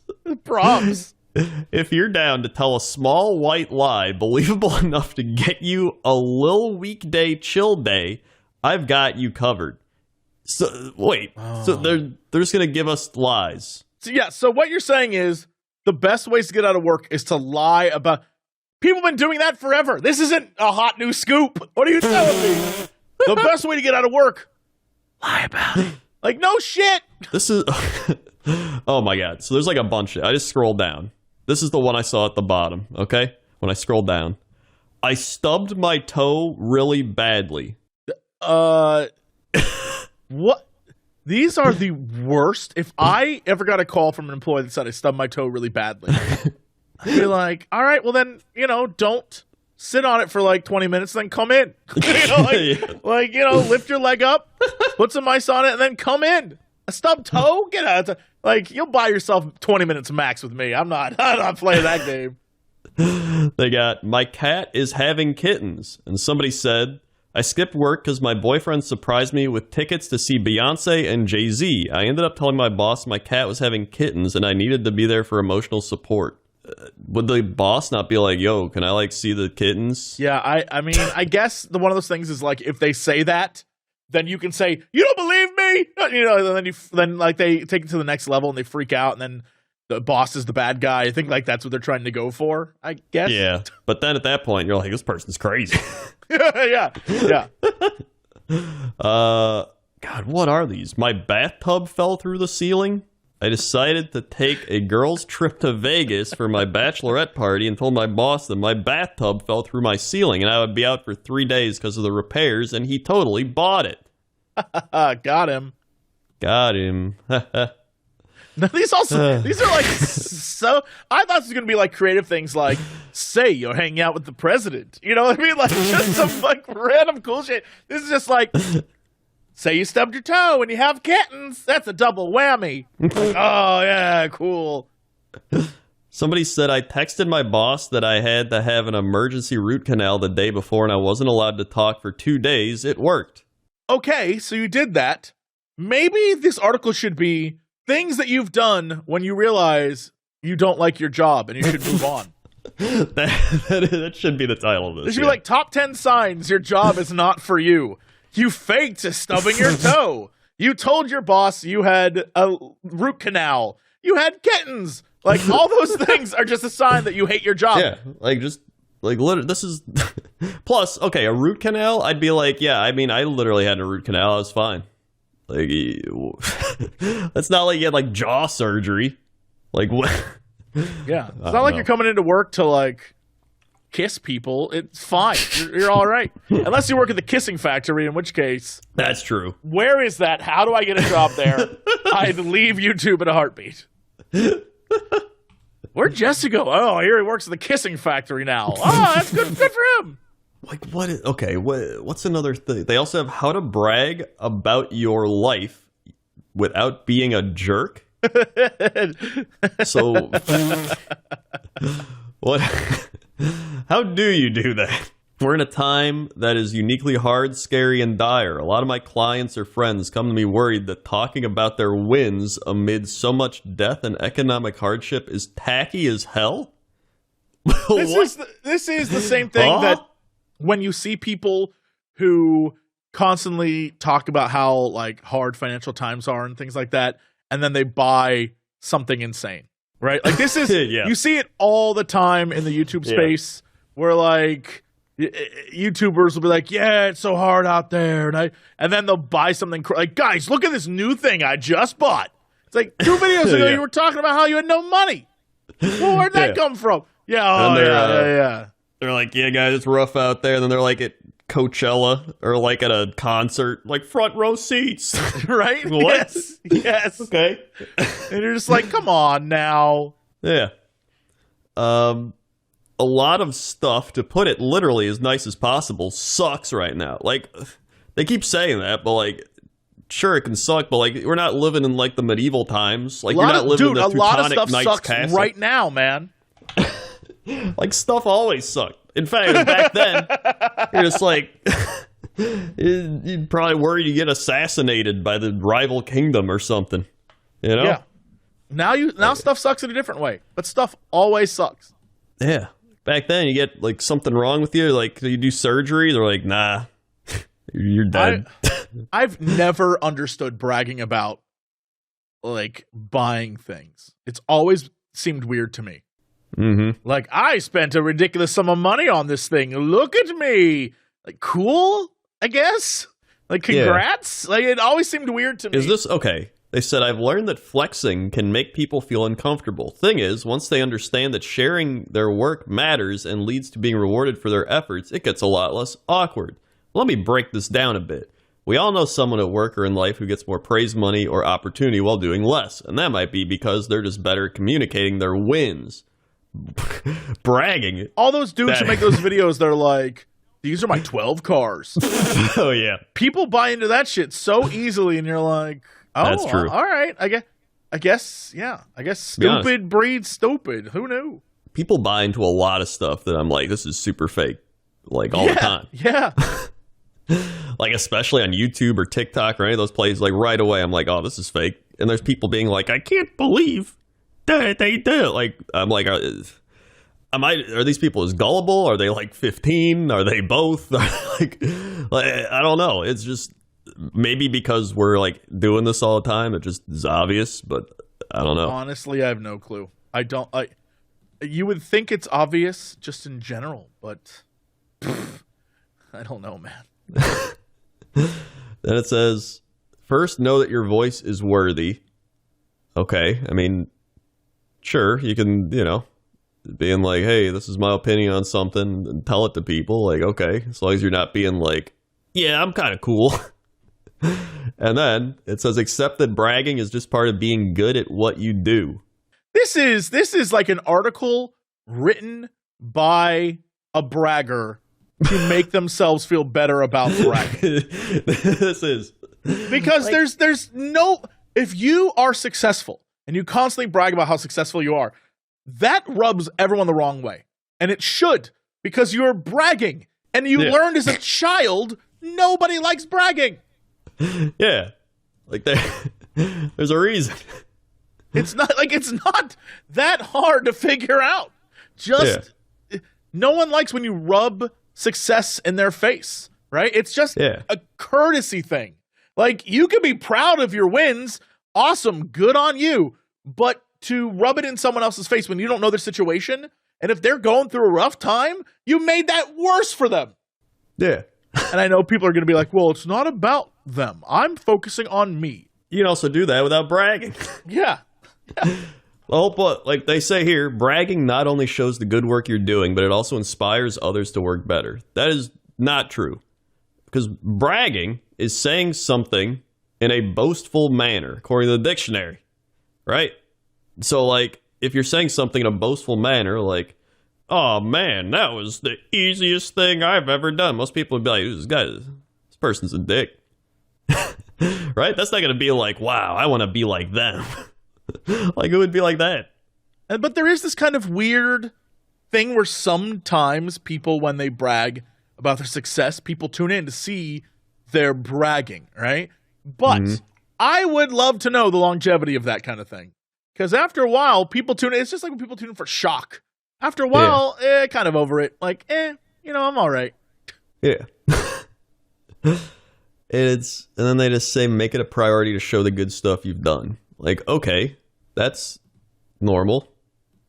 You don't have to brag about it. You just be like, hey, I did some cool stuff. And people be like, yo, that's pretty sick, dude. And be like, nice. And then you move on. I feel like maybe because we have it happen more often than most people, we're just so over it. Yeah. Because most conversations you have with YouTube people or industry people or really anyone in LA, for example, is someone always drops a number or drops an amount of money or drops a follower count or drops some weird success thing or the person they just hung out with that's important. Yeah. And it always happens where you're just like, yo, we're just friends. You don't need to do that. We're hanging out. You don't need to do all that. Yeah. That's very true. That's a very common thing in this industry. Yeah. It's just like, upsetting. What's your sub count, viewer count? How many people watch you? What's your thing? Who do you know? It's just like, okay. And it sucks because it absolutely, you're being judged on it, right? Like, certain levels of success do not associate with other levels. Like, if you're in the top 0.1%, you associate with the other top 1% people, right? And if you're not in that top 0.1%, you could be in the top 1% and you're still not good enough, right? Yeah. Like, we've had experience. People just ditch you to go hang with the more important people because now they're in your friend group because that's how millionaires are. And you're like, oh my God, you're the worst. Yeah. It happens and it sucks. Yeah. The moral of the story here is that this article is dumb and Cosmo is dumb. Agreed. And that's it. All right. Well, what is our big story of the day? Big news story of the day. German court rules that a naked landlord does not justify lower rent. What? Yep. Berlin AP. A German court said Wednesday that a landlord sunbathing naked in the courtyard of his building wasn't a reason for his tenants to reduce their rental payments. The case involved a building in an upmarket residential district of Frankfurt, which included an office floor rented by a human resources company. The company withheld rent because it objected, among other things, to the landlord's naked sunbathing. In response, the landlord sued. The Frankfurt State Court rejected the company's reasoning, finding that, quote, the usability of the rented property was not impaired by the plaintiff sunning himself naked in the courtyard. It said in a statement that it couldn't see an, quote, inadmissible, deliberately improper effect on the property. Judges were ruling on an appeal against a lower court decision that went in the landlord's favor, and the tenants had only limited success overall. They found that the tenant had been entitled to reduce rental payments for 3 months only because of noisy construction work in the neighborhood. The court said that the spot where the landlord sunbathed could only be seen from the rented office by leaning far out the window. It also said the tenant failed to prove that he took the stairs to the courtyard unclothed. Quote, on the contrary, the plaintiff stated credibly that he always wore a bathrobe, which he only took off just before the sun lounging, he said.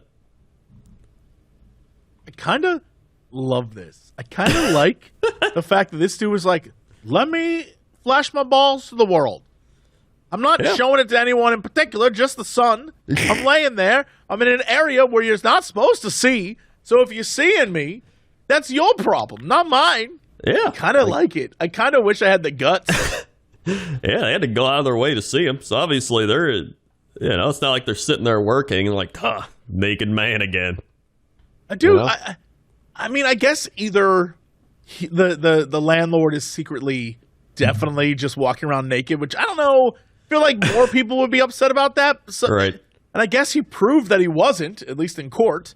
Yeah. But I also kind of feel like, you always have that one neighbor who's a little snoopy.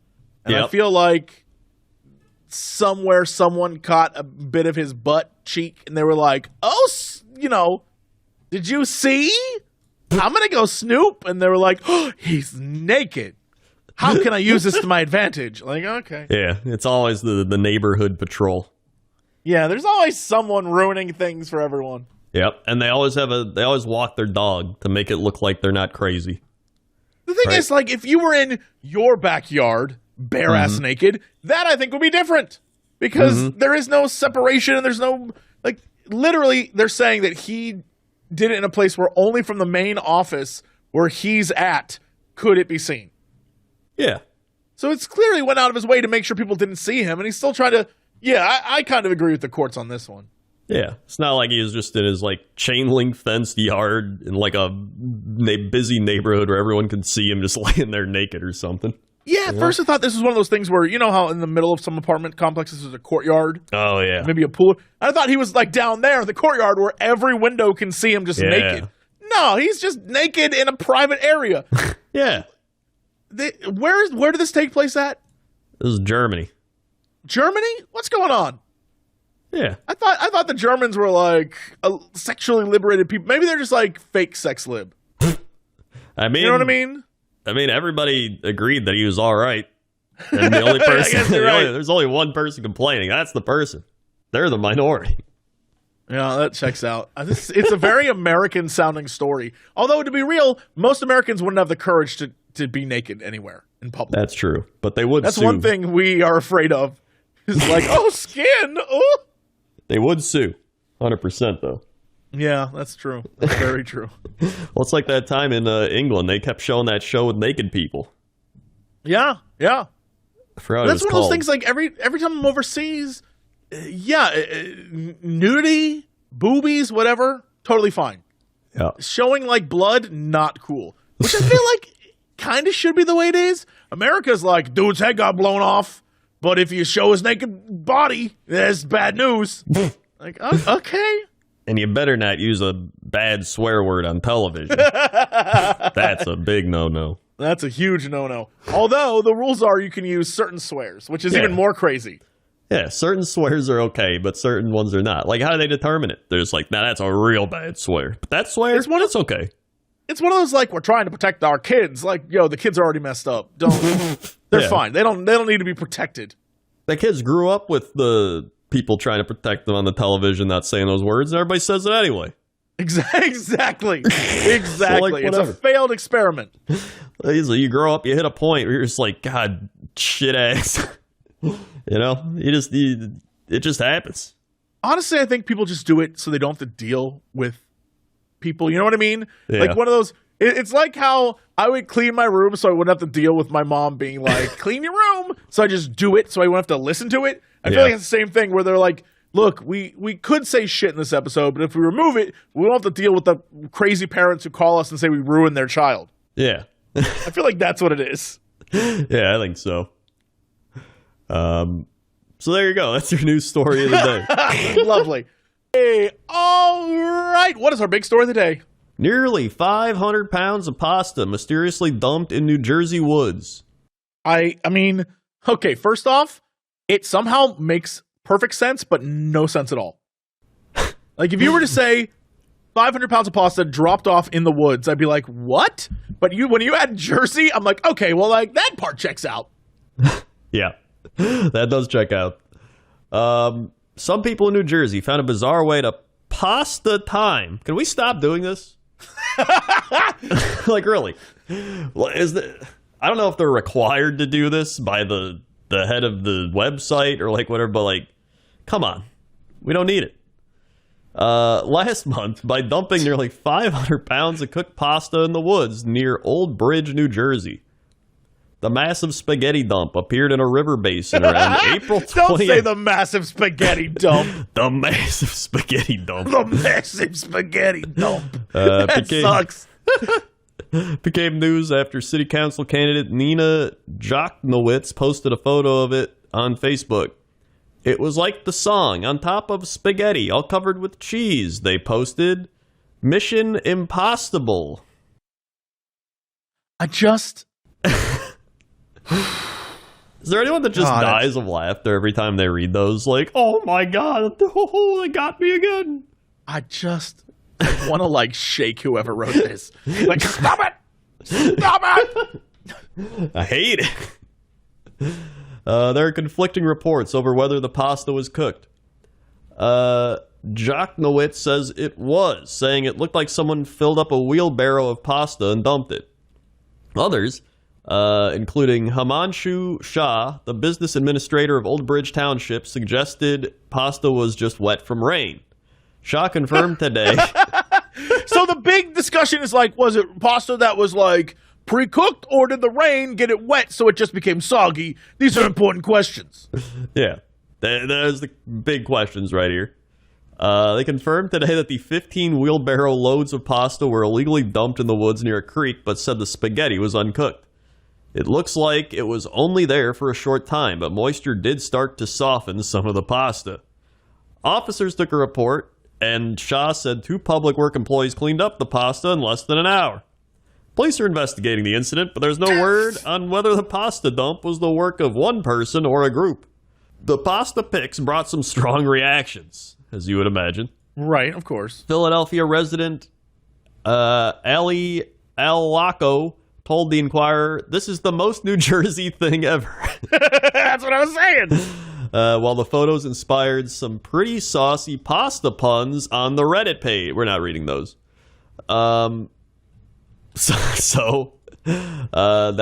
That's that. Wait, there's an article here that says sleuthing neighbors think they know who dumped pasta. Hold on, we got an update. Uh-oh, this is new. Okay, here we go. We've actually got an update, a real live update. The mystery of how nearly 500 pounds of pasta ended up dumped near a New Jersey stream may have been solved thanks to some locals who used their noodle. He killed him. Ladies and gentlemen, he's dead. He finally got killed by the puns. Took one too many puns to the chest. That's it. The massive spaghetti dump mysteriously appeared in a river basin near Old Bridge. They gotta stop calling it massive spaghetti dump. They do. Just a terrible name for don't associate anything It's a big steaming pile of spaghetti dump. Just don't name anything a massive dump. Just stop it. Although public works crews quickly cleaned it up, authorities have not determined the culprit or the reason for the pasta dump. It remains unclear how or why the pasta ended up there, but some suspect it was the work of a military veteran who was trying to clear out a stockpile of old food from his dead mother's home. Quote, what? I mean, I really feel like he was just trying to clear out his parents' house and they were probably stocked up from COVID, neighbor Keith Ross said, adding he suspects a generational aspect was in play. My grandparents always had a cupboard full of cans and pasta just to be safe.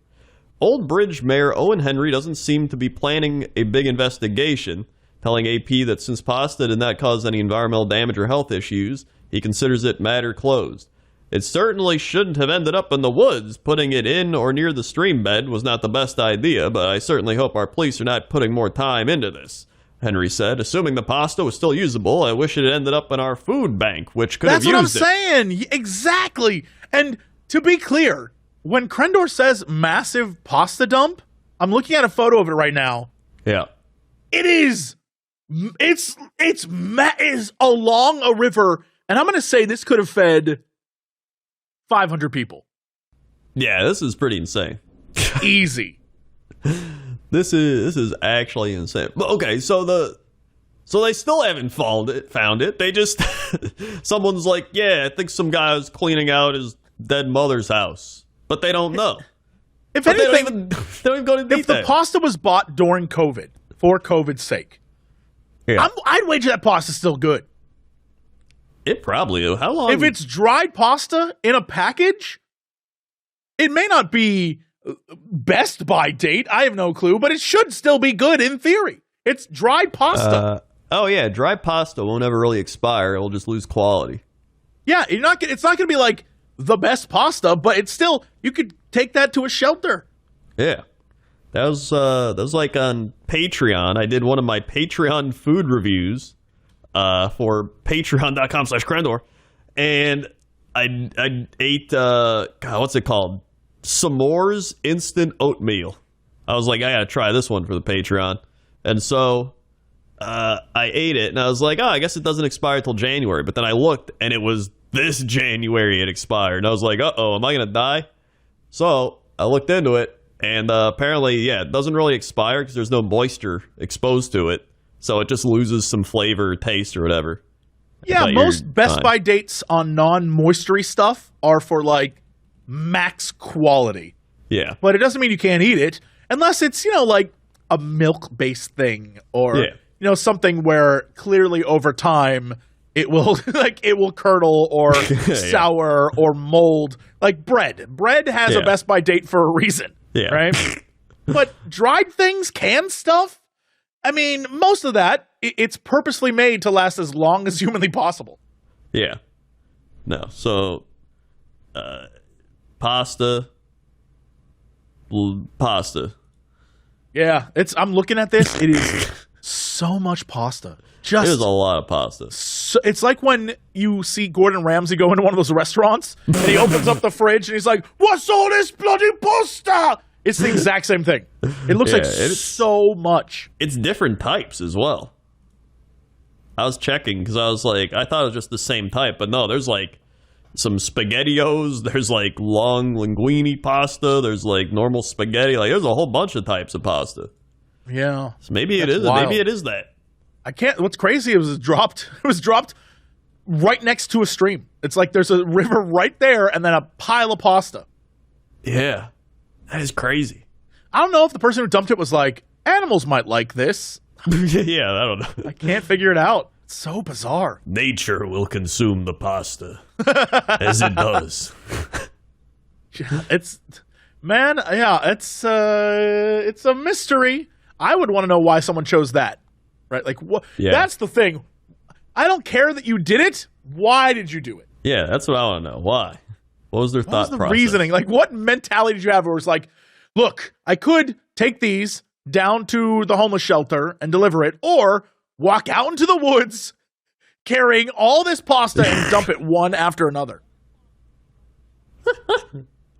Yeah. No, I don't get it, but that's your big news story of the day. All right. Well, what is our big news story of the day? Big news story of the day.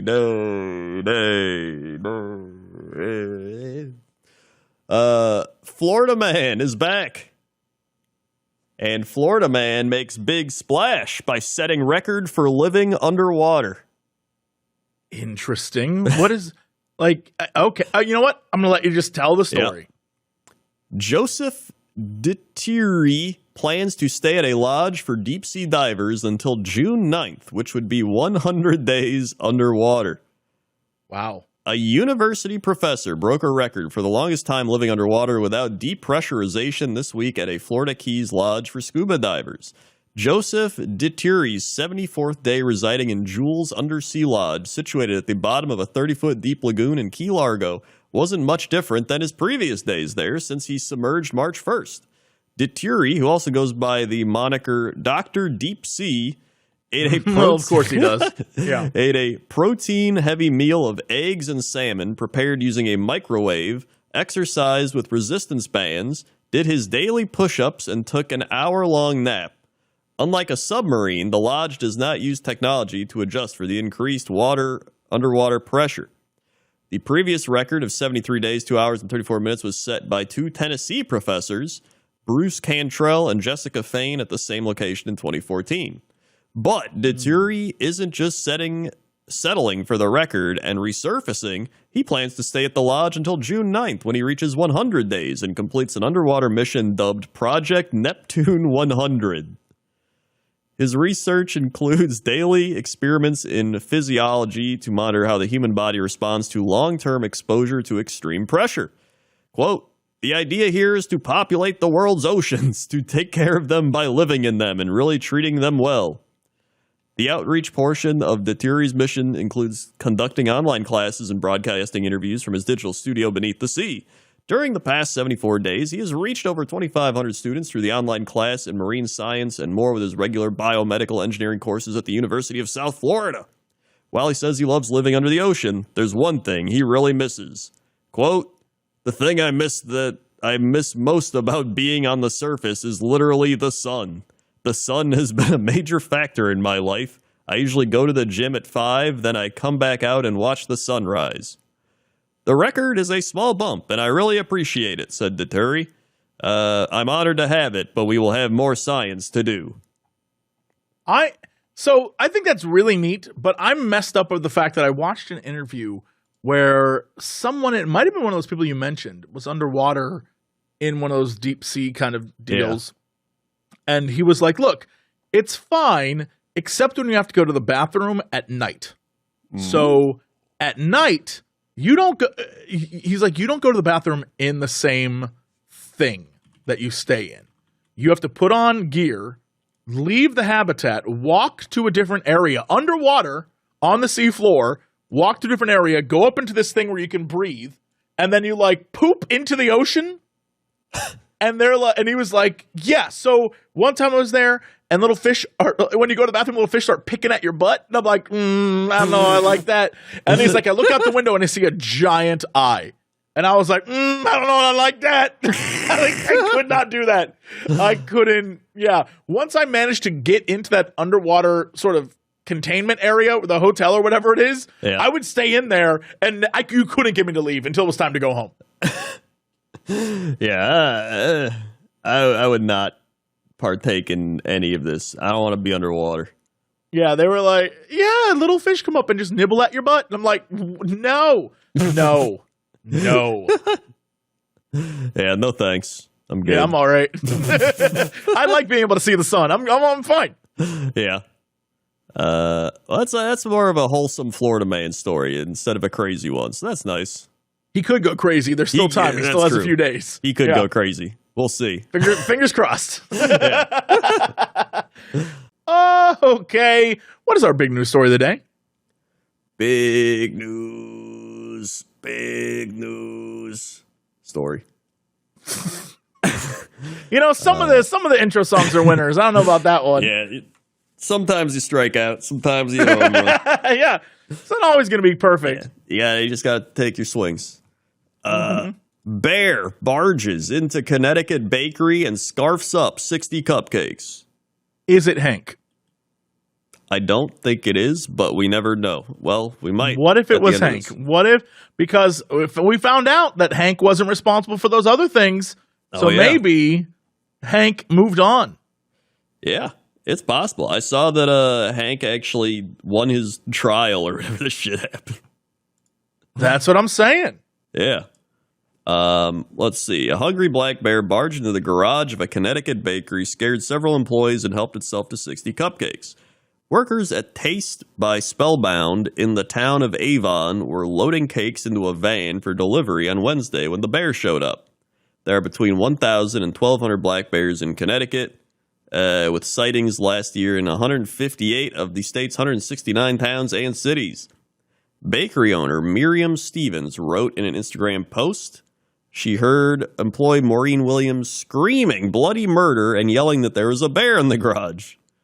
Let's see. Williams told a TV station WTNH that she shouted to scare the bear off, but it retreated and came back 3 times. He liked those cupcakes. Frankly, I'd be honored that a bear would come back 3 times. Yeah, I mean, they should make their logo a bear at this point. Yeah, a bear just munching on cupcakes? That's branding. It is. It's like Duck Donuts. Williams said the bear charged at her, so she backed out of the garage and ran. Surveillance video obtained shows bakery workers walking around the side of the business to try to scare the bear, but then running away after it scares them. Video shows the bear dragging a container of cupcakes from the garage into the parking lot and then eating the cupcakes. Baker finally got the bear to leave by honking a car horn. The 4-footed thief was gone by the time police and officers showed up. No one was injured in the encounter, one in a series of troubling interactions between black bears and humans in Connecticut. Apparently, a 74-year-old woman suffered bites to her arms and legs when she was attacked by a bear walking her dog in a Hartford suburb, the first such attack this year. There were 2 attacks last year, including one in October, where a 10-year-old boy was mauled in a backyard. Oh, geez. That wasn't Hank. The frequency and severity of bear-human interactions is increasing. Statistics show that there were a record 67 bear reports in Connecticut homes in 2022. The previous record was 45 in 2020. I'm starting to wonder if animals are just fed up with us. Because did you see this news report in the UK where killer whales, I guess, an older killer whale has an orca or whatever, was having issues with boats? Like something clearly happened in this whale's past, where it was having issues with boats, and so it began to attack boats. And now it has started teaching other whales to attack boats. And everyone's worried that there's going to be a whole generation of whales that just, their whole thing is they see a boat, they're going to attack it. That's actually pretty crazy when you think about it. They're just getting together like, yo, these humans are invading our shit. Let's take them out. That's just what I'm saying. I'm starting to think they're like, they're over it. Yeah. Like, you know what? Y'all been running stuff for a little too long. Yeah. It's the whales' time now. And the whales, we've teamed up with bears.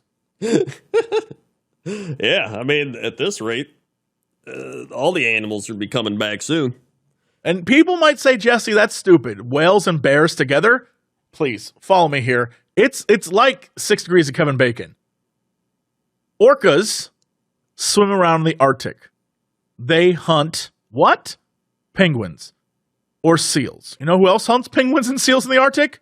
Polar bears. You're telling me those two don't talk? And then the polar bear gets on the phone, calls up his cousin the black bear down south, and he's like, yo, dude, these humans, they're up to no good. And the black bear calls the brown bear, and he's like, dude, these humans up to no good. And the brown bear's like, actually, I know a few of them down the street. They sell cupcakes.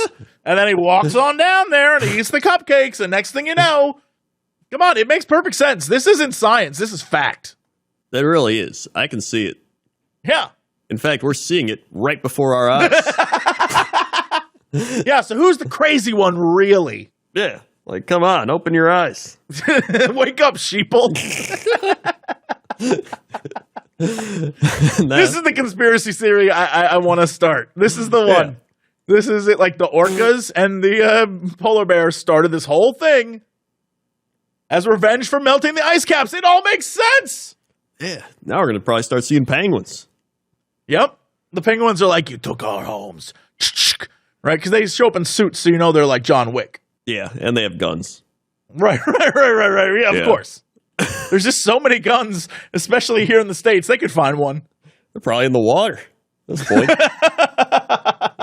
Yeah, they just floated up there.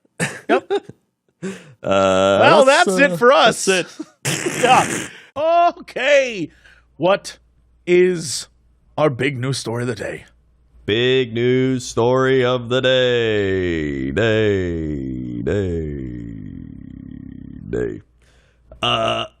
Man carrying a concealed sword inside of urgent care waiting room faces charges. I'm trying to figure out if he brought it with him or if the injuries, the reason why he needed to go to urgent care was because of the sword. Guess we'll find out. Okay. A man is charged with carrying a concealed weapon after medical staff discovers him sitting in an urgent care waiting room with a sword. On May 19th, Coral Springs Police Department officers were dispatched to the Broward Health Urgent Care in Westview Drive in response to a staff member who called claiming a man was sitting in the waiting area with a sword. According to records, upon arrival, officers were met at the entrance by a woman who claimed to be the man's wife, who confirmed her husband had a sword in his possession. The woman also warned officers he had a mental illness. Upon entering the waiting room, CSPD officers noticed the man sitting with an unknown object in his lap, concealed within a green cloth. Records show officers approached him and inquired about the object, which he proceeded to uncover to reveal a sword. Why does he have the sword? I guess it was okay. Subsequently, the officers instructed him to place the sword on the floor and return to his seat, which he complied. With the sword secured on the waiting room floor, the arrest report indicates the officers took possession of it to identify it correctly, unwrapping it from the cloth, confirming it was a 2-foot bladed sword with indiscernible symbols on the blade's bottom portion. I love that they just said indiscernible symbols. Like, what kind of runic weapon did this guy bring? I have forged these runes in the blades. In the blades? I don't know what I'm saying. After the discovery, the man was arrested and transported to the police headquarters for booking procedures. Why'd they arrest him? He just had a sword. He didn't threaten anyone or do anything. During his interview at the police station, he stated that he had purchased the sword from a pawn shop just 2 days prior and had not brought the sword out in public until that day. He went on to tell officers he didn't want to leave his sword in his vehicle due to the fear that someone would steal it, that he did not have any intention of harming others with the sword and was unaware of the illegality of bringing it into the healthcare facility. He was transported How would you... Who didn't tell him don't bring it? Like, no one in his life said, maybe don't bring a sword. But his wife... He said his wife was there, right? Like, she said... a woman who claimed to be the man's wife confirmed he had the sword and said he has a mental illness. Well, shouldn't she be like, we're not bringing a sword into the Yeah, I mean, what did he say to her to be like, look, honey, you're going to thank me for bringing this? Yeah, and she's like, all right. Like, you would think she would be like, hey, we really do not want to bring this sword in here. Like, I don't know. I don't understand. There's still a lot of questions. Some might say too many questions, like just a lot of questions. Yeah, no, there's a lot of questions here. But at the same time, I mean, he didn't hurt anybody, but he had a sword. Yeah, I mean, like, yeah, again, this is one of those, did nobody say anything to, like, you feel like somewhere someone would say, don't bring weapons to places, but I guess... that's a thing people do now, I guess. This seems so dumb. Just, can you imagine? You're just like, I got to go to urgent care. Like, I got some stomach pain or something. You get there and some dude just sitting there with a sword, and you're like, oh, God. Why? Yeah. Why me? I wouldn't be worried. I'd just be like, oh, boy, one of these. One of these days. I got to deal with this guy now. I'm sure he's going to say something crazy to me. Yep. Maybe we'll find out more, but I doubt we will. You know what? This is one of those stories where I hope we don't. I hope that's it. Man had a sword. They were like, don't bring a sword. And he's like, okay. The end. Yeah. The end. Yeah, that should be we don't the need end. more. Yeah, that should really be the end of it. Just don't bring the sword, okay? Just leave it at home. Nobody's going to steal it. It's going to be fine. All right. That's it. Yeah. All right. What is our big news story of the day? Big news story of the day. What the heck is that? Wildlife officials stumped by mystery sea creature. Okay. An odd-looking sea creature swimming near a bridge in South Carolina has even wildlife officials looking for answers. But I think I've seen this thing. But a TV meteorologist says he's already solved it. The viral footage shows something in the waters near Pawleys Island with what looks like wings and even something resembling a beak, but it's not a bird. The Marine Resource Institute have no idea what it is, as the Institute shared the footage sent in by a viewer. The people in my office are mostly stumped, but we're not experts, an official with the South Carolina Department of Natural Resources said. Brad Panovich, the station's chief meteorologist, said on air that he solved it. At first, I thought it was a cuttlefish, he said, but he believes it's a critter called a sea hare or sea slug. They can be pretty large, and they do swim in water like that. The only odd thing, they're not typically found in waters off South Carolina. It's more of a Florida and a West Coast thing, Panovich said, but he noted that there have been sightings as far as North Carolina, Wilmington. As waters get warmer, sea slugs seem to be moving farther north. So, yeah. Okay, I would recommend anyone out there to go look at it. It's bizarre. Just go find it. Go find it on the internet. Go get weirded out. Yeah, it's Mystery Creature, South Carolina. You'll find it. Yep. Well, speaking of mystery creatures, that's I don't know how that's a segue to the ending. Speaking of mystery creatures, it's a mystery how us creatures are still doing this after all these years. All right. Well, what is our big news story of the day? Big news story of the day. California family finds 1 million pennies while cleaning out old house. I saw this for some reason. What? Yeah, okay. That's incredible. Good on them. I don't know how they're going to cash that all in and get the money, but okay. I don't know. Let's see. When California real estate agent John Reyes went to Los Angeles to clean out the former home of his father-in-law, he expected to find some trash. Instead, he found some cash. More than 1 million. I hate these articles so much. I've come to expect it at this point. Yeah, hate it. More than 1 million copper pennies. Reyes, a real estate agent in Ontario, California, found the massive amount of moolah worth at least $10,000 last year in a crawl space under a home that once belonged to his father-in-law Fritz, who'd lived there with his brother for decades. Wait. He found it last year. Okay. Wait, why is it coming out now? Reyes, his wife Elizabeth, and other family members have spent the last few years cleaning out the home in hopes of renovating it. But it was a daunting task for one simple reason. They kept everything. Reyes says the crawl space was so tight that family members had to get on their knees to reach some of the corners. We were trying to do a thorough job, Reyes said, and as a result started finding a bunch of loose pennies before discovering boxes and bank bags filled with pennies made before the U.S. switched from copper to zinc in the 1980s. So that's 1 million pennies, but technically it would be worth more than $1 million because it's the copper ones, right? Yeah, they're like the rarer pennies. Yeah, okay. So that's pretty crazy. Yeah, that's neat. After weighing the bags and determining the approximate amount in each bag, family figured there were at least 1 million pennies in the crawl space. But the answer to that question brought up another question. What do you do with all the pennies? Reyes figured they'd take the coins to a Coinstar machine, but that idea was quickly nixed.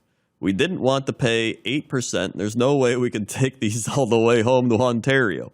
They tried to exchange the pennies at a nearby Wells Fargo, which didn't have enough space.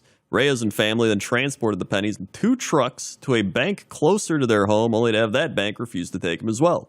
But after bank employees suggested combing through the pennies in search of particularly rare coins, the family decided to put the whole copper kit and caboodle on OfferUp for $25,000, which is admittedly more than face value of the pennies. Quote, "We want to sell them, but what we know is there's some craze on the internet of people looking for $1 million penny. We just want to sell them to someone who knows they could sell for more than penny value. Since OfferUp is set up as a bunch of local sites, Reyes is asking anyone else who may be interested in the pennies to message him via Instagram. However, as KTLA notes at the bottom of this article, you'll have to figure out how to transport the pennies yourself." Well, all right. Yeah, I mean, I figured that's the biggest problem is how do you then turn that into actual, like, real currency? Like, you know.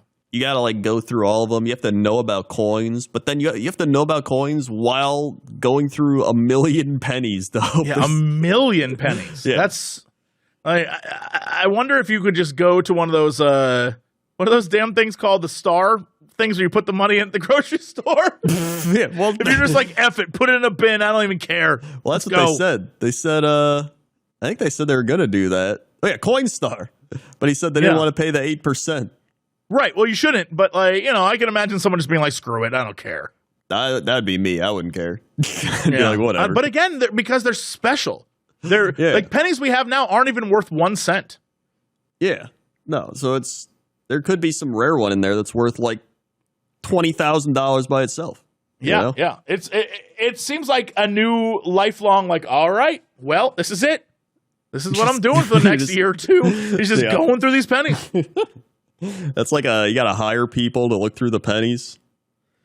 Oh my God. You know what they should do? They should sell it to, like, what's that show where they find shit in the lockers? Storage Wars. Sell it to Storage Wars and then have somebody find it, like Dave. And he's just like, yep. And he's like, 1 million pennies. One of these got to be good. He'll have like his 100 workers like sort through the pennies or some shit. Yeah. He's like, I would be really curious. Yeah. That'd be great. Mm-hmm. So there you go. Look at that. Look, great ideas. What a great idea. All right. What is our big news story of the day? Loose pig squeaks past police with hog wild moves in Pennsylvania. You know what? From time to time, these crappy headlines are amazing, and I don't care. I just don't care. That's true. That's a good-ass headline. A speedy pot-bellied pig on the run caused mayhem in Pennsylvania communities as he dodged captors for days last week. Days? Days. The 200-pound pig ran loose in the streets and nearly got hit by a Tesla and outran Mannheim Township police, who said they were, quote, fairly certain he's the fastest pig alive. I want to point out for the record, that Tesla nearly got hit by it. Let's be very clear. Yeah. That Tesla would have been destroyed. No doubt about it. The pig, named Hamilton for the Hamilton Park neighborhood in Lancaster Township, where he was first reported, eventually caught snoozing under a backyard trampoline and was herded into a dog crate. Then he was hauled off to an animal sanctuary for a happy ending. Nobody knows where he came from. What? He just appeared? Hey, he just appeared. Do you think this is one of those things where, like, the pig was sent there to unite the town? He might have. And he did. And he went off to the farm, but really he, like, disappeared. You know what I mean? They're like, they had to make a story like, oh, we sent him off to a farm somewhere, but you can't go there. Really, he was just like, my work here is done. And then, like, disappeared. Maybe he's trying to take that Tesla out. I don't know. Yeah. After the first fruitless attempts to collar the pig, a retired officer suggested seeking help from a Lancaster farm sanctuary, which shared footage of the pig darting around the yard. But even the livestock experts were daunted. A foot pursuit of the escaped swine ensued, and yes, we see the irony in 3 cops chasing a pig, the police department said. As it turns out, Hamilton wasn't as tired as we thought because we're fairly certain he's the fastest pig alive. Yes! Once caught, Hamilton went to the sanctuary's farm where police said he will live out his days telling stories to other rescue farm animals about how he was saved from life on the streets. That's a lie. Why would you frame it that way? You know that pig was like, I was out there living my life, roaming free, eating what I wanted, sleeping where I wanted, and now I'm in here with you, locked up, force-fed, terrible food. You ever steal a pie from a kid? It's beautiful. Yeah. And then they'll make a movie about it. I hope so. I hope the pig talks in the movie. Oh, 100%. I hope he's voiced by Chris Pratt. Chris Pratt. I hear that guy needs work. Yeah. there's like a couple other animals with him. Right. Kevin Hart is definitely one of them. Yeah. Oh, yeah. Kevin Hart. And then Nicolas Cage. Just throw him in. Yeah. Nicolas Cage plays the old, wise horse. It's like, you guys are trying to escape when really the best place to be is right here at home. Don't you understand? We're a family.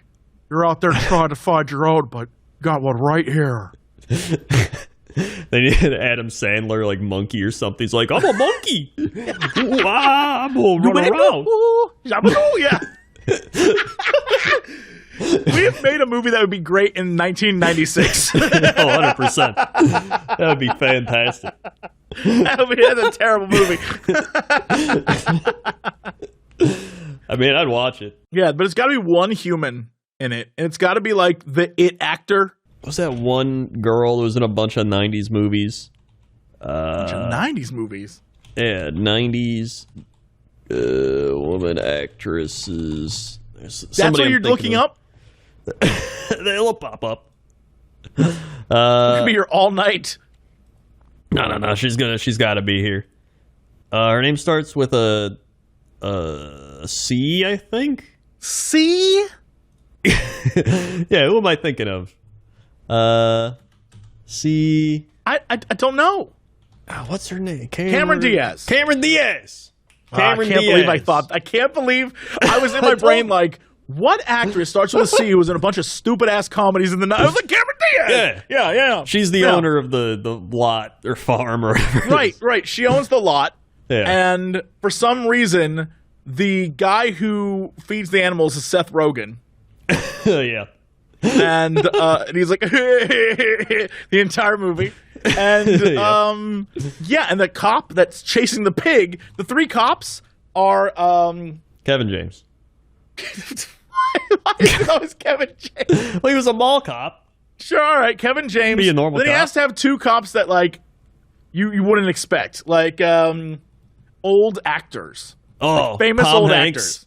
actors. Yes, Tom Hanks. Yes, Tom Hanks. Yes, and like oh my God, throw a Sinbad in there.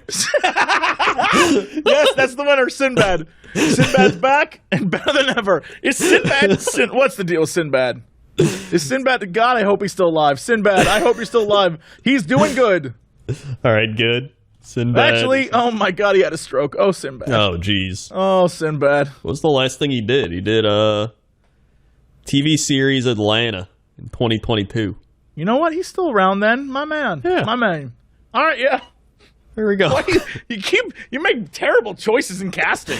I feel bad. I think he would do extremely well. Extremely. I think it'd be great. I think it'd be a great show. Yeah. We made a phenomenal movie here. Yeah. And that is the news. All right, well, what is our big news story of the day? Here we are. Big news story of the day. Small style handbag, tinier than a grain of salt, sold for 5 figures at auction. Okay, all right. What incredibly rich idiot bought it? Let's find out. A tiny knockoff Louis Vuitton handbag sold for $63,750 at auction earlier this week. The green bag, made by New York-based art collective MSCHF, measures in at 657 by 222 by 700 micrometers. Oh, I hate this. I went to go look it up. It's a little tiny green bag that it's 0.03 inches wide. Stop. Yeah. It is so tiny it fits on the ridge of someone's fingerprint. Yeah, that is so weird. The bag was on display in Paris earlier this month, mounted under a microscope. On display? Sure. It acts as a commentary on the impracticality of ever-shrinking luxury handbags. I think the bag is I guess some women would probably agree with that a lot of bags, which used to be designed to hold stuff, are now aesthetic instead of actually being for something. Yeah, I can see that. All right. That's fair enough. It's ridiculous, but like, all right. Yeah, sometimes I get it. It's like an art piece, like it's making a statement. Okay, I Yeah, get you. a very tiny, unseeable statement. I think bag is a funny object because it derives from something rigorously functional, Wisner said, but it has basically become jewelry.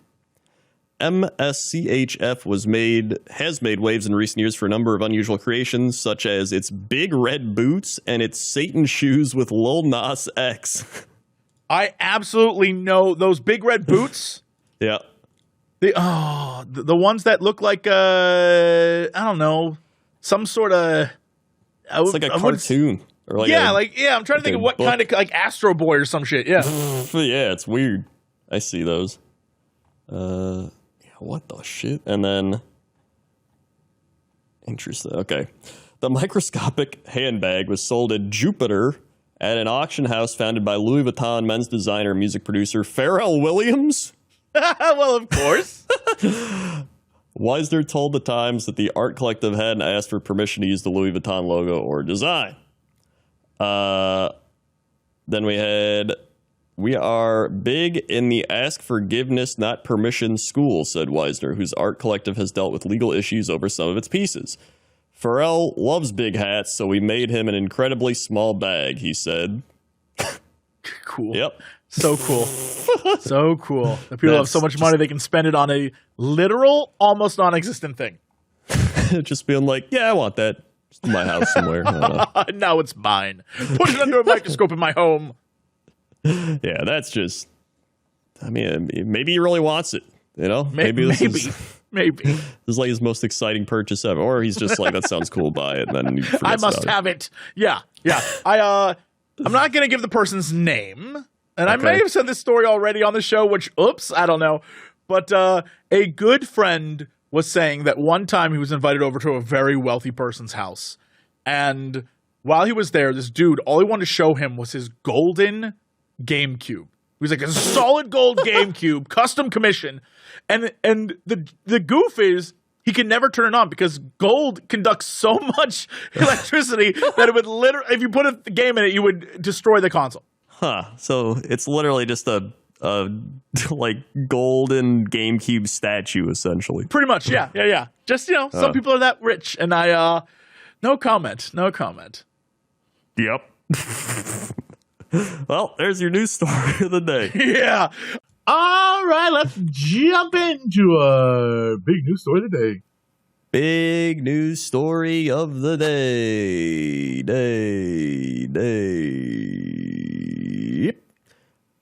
Let's see. We've got long overdue book returned to Massachusetts Library 119 years later. I need to know the book, and I need to know why. I'm here for this. Here we go. On February 14th, 1904, someone curious about the emerging possibilities of a key force of nature checked out James Clerk Maxwell's An Elementary Treatise on Electricity from the New Bedford Free Public Library. I love it.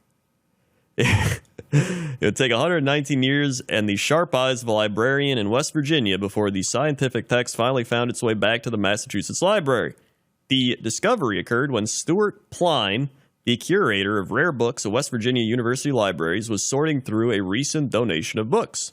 Pline found the treatise and noticed it had been part of the collection at the New Bedford Library and, critically, had not been stamped withdrawn.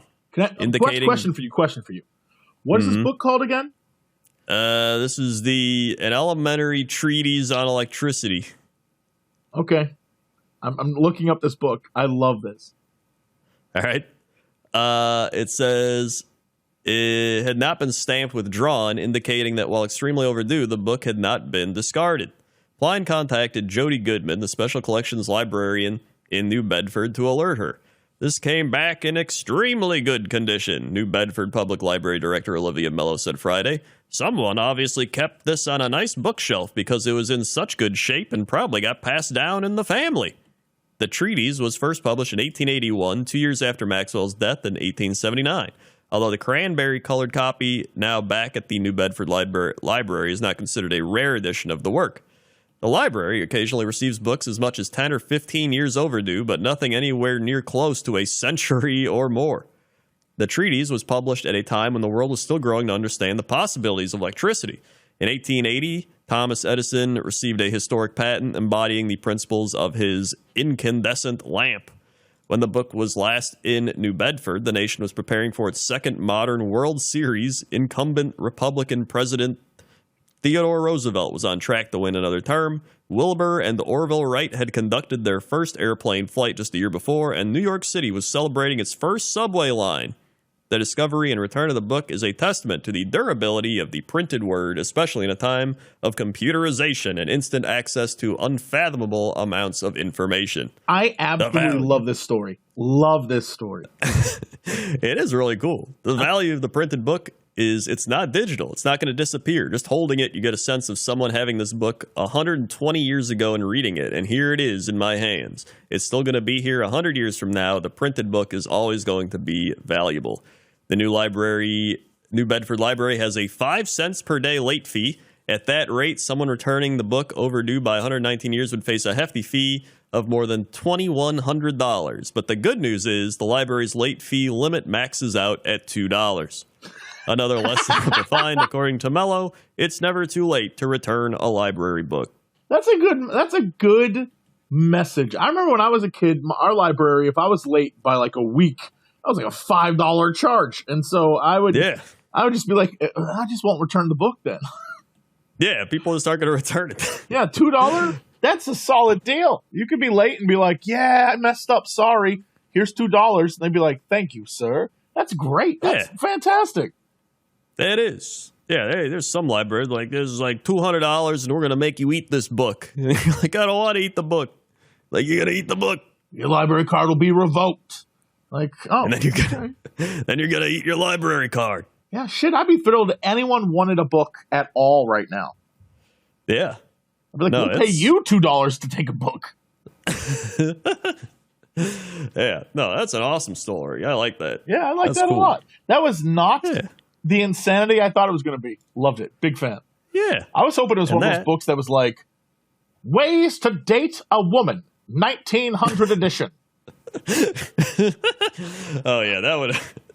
Like, wow, this is really something. Yeah, some guy used it all these years later. He was like, this doesn't even work.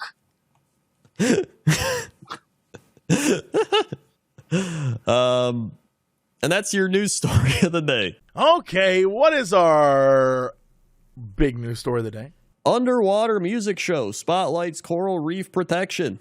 Hundreds of divers and snorkelers. Listen. I feel like there was a better way to do this, but honestly, kind of neat. Yeah. Hundreds of divers and snorkelers listened to an underwater concert that advocated coral reef protection in the Florida Keys. Big Pine Key, Florida. Hundreds of divers and snorkelers listened to an underwater concert that advocated coral reef protection Saturday in the Florida Keys. The Lower Keys Underwater Music Festival, which also spotlighted eco-conscious diving, took place at Looe Key Reef, an area of the Florida Keys National Marine Sanctuary located about 6 miles south of Big Pine Key. Established in 1990, the sanctuary protects 3,800 square miles of waters, including the barrier reef that parallels the 125-mile-long island chain. Participants swam among Looe Key's colorful marine life and coral formations while listening to water-themed music broadcast by a local radio station. The music was piped undersea through waterproof speakers suspended beneath boats above the reef. The ocean playlist included the Beatles' Yellow Submarine, Jimmy Buffett's Fins, and the theme from The Little Mermaid. Tunes were interspersed with diver awareness messages about ways to minimize environmental impacts on the world's coral reefs, which rich biodiversity has led to them be called the rainforest of the sea. While the festival's primary purpose was to encourage reef preservation, it also afforded a singular underwater experience. Mermaids and other costume characters added unique visual elements to the auditory offering on part of the continental United States' only living coral barrier reef. The 4-hour musical event was staged by local radio station 104.1 FM in the Lower Keys Chamber of Commerce. Here is... What would that have sounded like underwater, though? Do we have audio of that? The picture is hilarious. I love the mermaid playing the harp, but I'm curious, like, They have a... if you heard music underwater, it wouldn't sound like how does it work? There you go. Listen to that. Yeah, all right. So it sounds like music underwater. A lot of like bubble noise and barely hearing the music. Yeah, it's just like... and then like... Oh, no, see. Oh, no, see. Also, I thought it was going to be a lot bigger than this. From the view in this video, it looks like about 6 people. It is definitely about 6 people. I thought it was going to be way more like it was a big, like a bunch of people underwater. No, it's about 6 people. Yeah, Okay. Well, it's like 6, 7 people. Maybe above now that I've water. heard it and seen it, I am not nearly as impressed as I was when this started. Well, that's great for the preservation of the coral reef.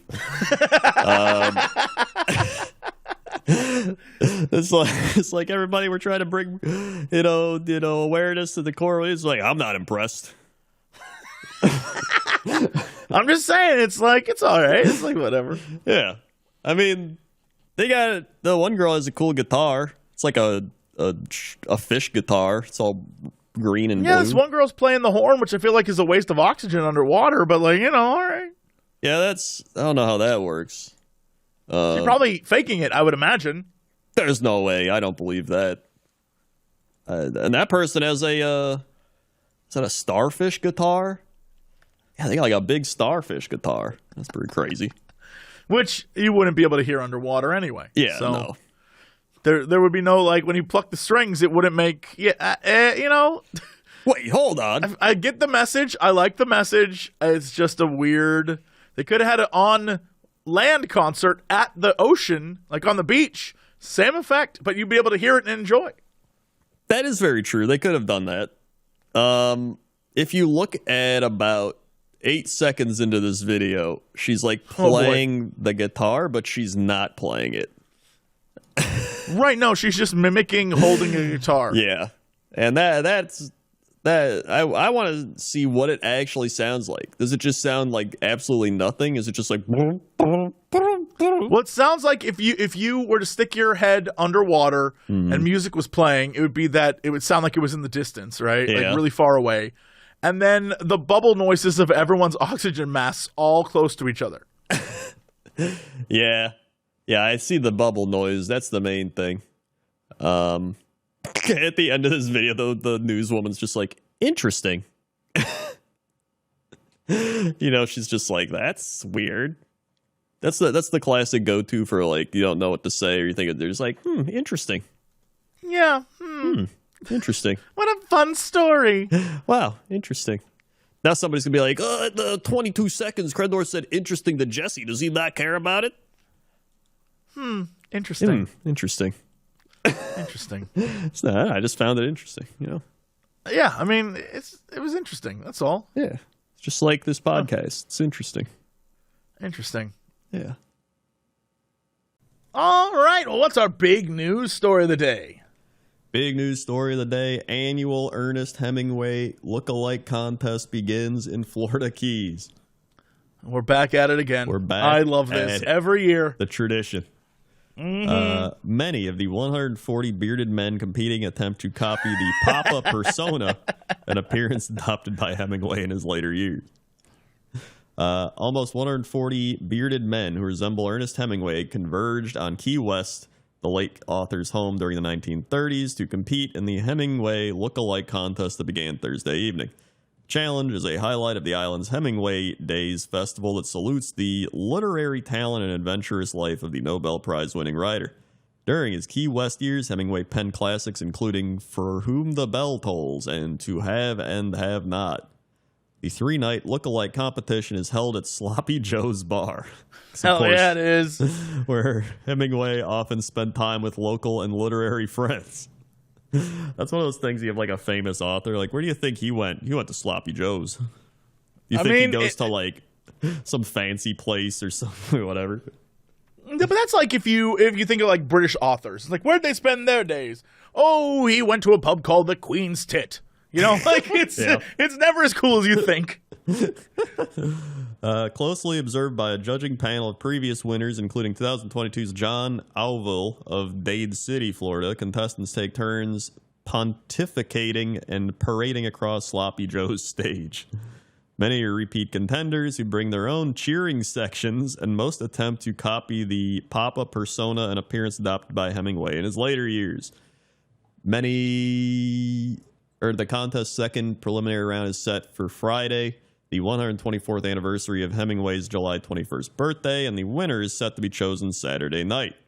Hemingway Days continues through Sunday with events including quirky Running of the Bulls spoof and a street fair and the Key West Marlin tournament that recalls the author's passion for Florida Keys fishing. I love it because it's literally just old, slightly overweight, gray-haired, bearded man. I see that, yep. Like just a huge group of them. And I love that they all are wearing the exact same outfit. It is really weird that they all look the same. It's crazy. I mean, I guess that's the point. You're trying to look like someone else, so...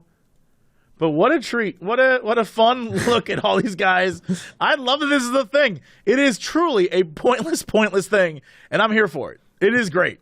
That reminds me, I watched the other day the, what's his name? Eddie Burbank, I believe. Last year he went to every Rainforest Cafe. Yes, and now he went to every Margaritaville. Yep, that is, and I think I've said this before, and I'm going to say it again, the exact purpose of the internet. Yep, I loved it. It is so good. Yes, it is. These are the kind of things the internet was made for, and we've fallen so far from it. I'll be honest. We need more of this. This is content. That's the true dedication. Like, he drove across the country to do this. Every single one, and it's just exactly what you would expect to, which is that's perfect. Highly recommend. Very good video. Very good video. Yes. And that's the big news story of the day. What is our big news story of the day? This is one of the biggest news stories we've had in a while. Fort Myers Chipotle goes viral with Yelp reviews about employee named Lucy stealing married men. Yes! Now this is a news story. Yeah. Fort Myers Chipotle is now famous for more than just burritos. According to numerous Yelp reviews, there's a husband-stealing employee named Lucy who works there. The Chipotle in question is just the one on 41 just north of College, Fort Myers, Florida. The Yelp accusation started about a month ago with reviews such as, "Don't send your husbands here to pick up Chipotle. Next thing you know, Lucy's going to seduce him into sleeping her like she has with multiple married men." Yo, stop. This is not just like one woman getting her friends to harass Lucy online. This is Lucy just out there stealing up men. I don't know. Then there was, "Lucy is a pig. She slept with my husband too. They need to get better customer service that doesn't involve my bed. The guac sucks too." This can't be real. You don't write "the guac sucks too" after your husband gets stolen. Oh yeah, there's no way. The guac sucks too.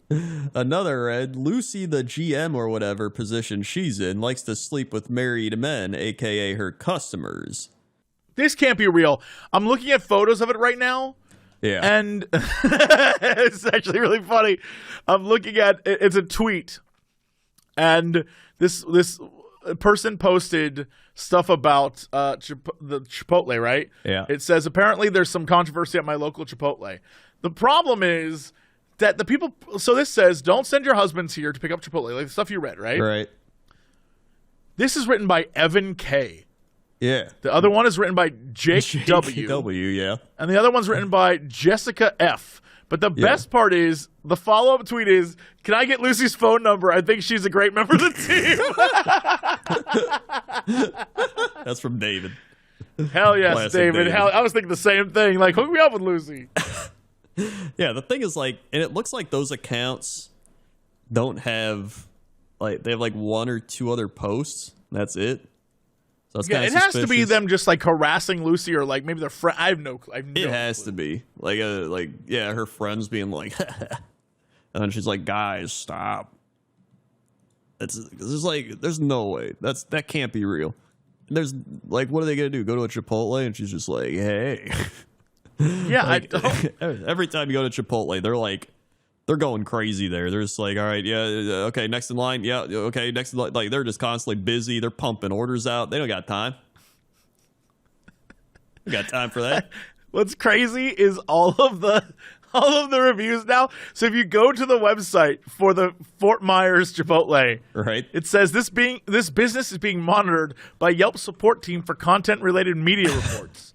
And then if you scroll down, all the reviews are like, she was the one asking for double meat. Oh, God. Oh, yeah. Unusual activity alert. Yeah, it definitely says there's a bunch of pop-ups that are like, unusual activity. I thought this place was a Hooters after meeting Lucy. Either way, service was up to par. Outstanding service. Lucy knows her way around a big burrito. I can't wait to eat there again. Why is this happening? Someone said, was in here the other day and Lucy didn't try and seduce me. Unfair. I mean, in all honesty, I wasn't wearing a ring, but still. 1 out of 5 stars.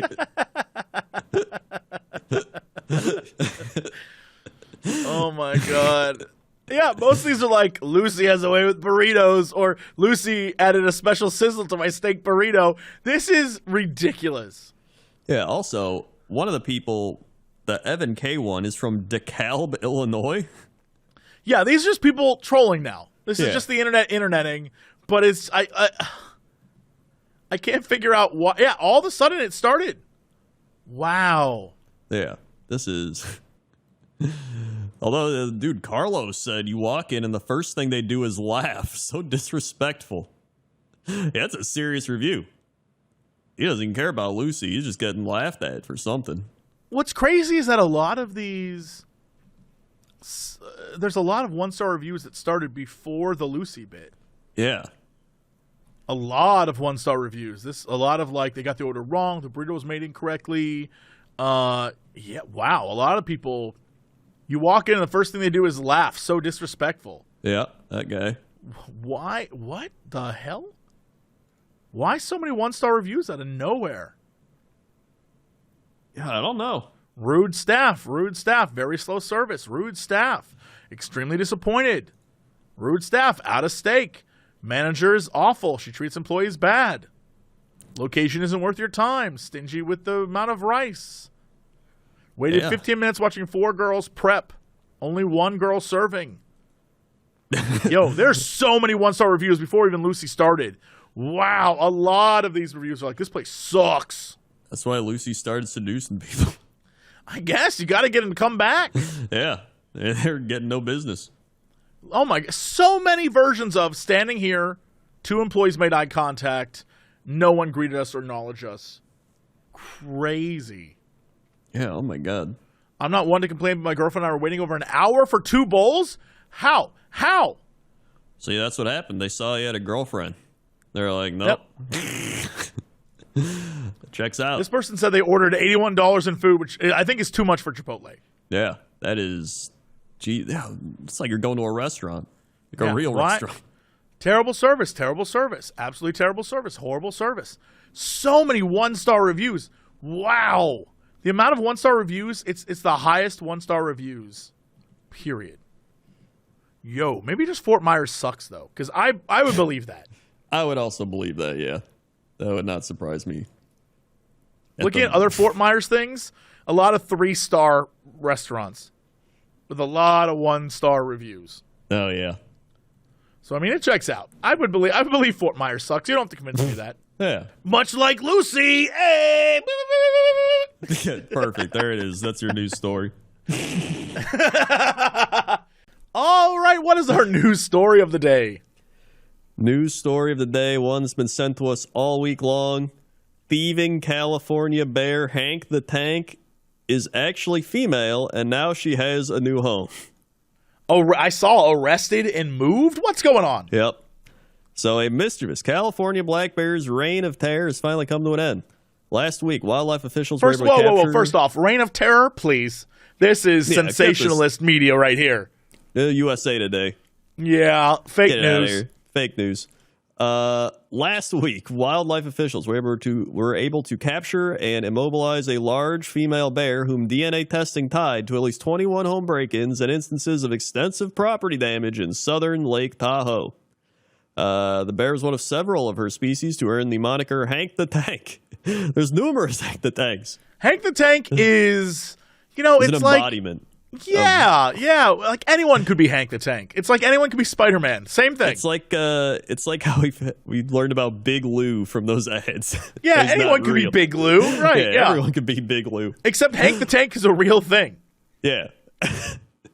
With her days of home invasions and property damage firmly behind her, the bear, formerly registered as 64F, has been since relocated to Colorado Wildlife Sanctuary, where she will live out her days. The Colorado Parks and Wildlife approved the relocation, which occurred earlier this week, with the bear was picked up by the California Department of Fish and Wildlife lab in Rancho Cordova.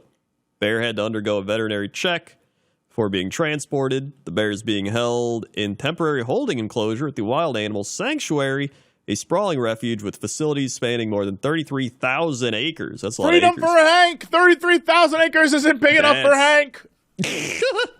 Once she acclimates to the sights, sounds, and smells of her new home, Craig said she'll be released into a 230-acre habitat.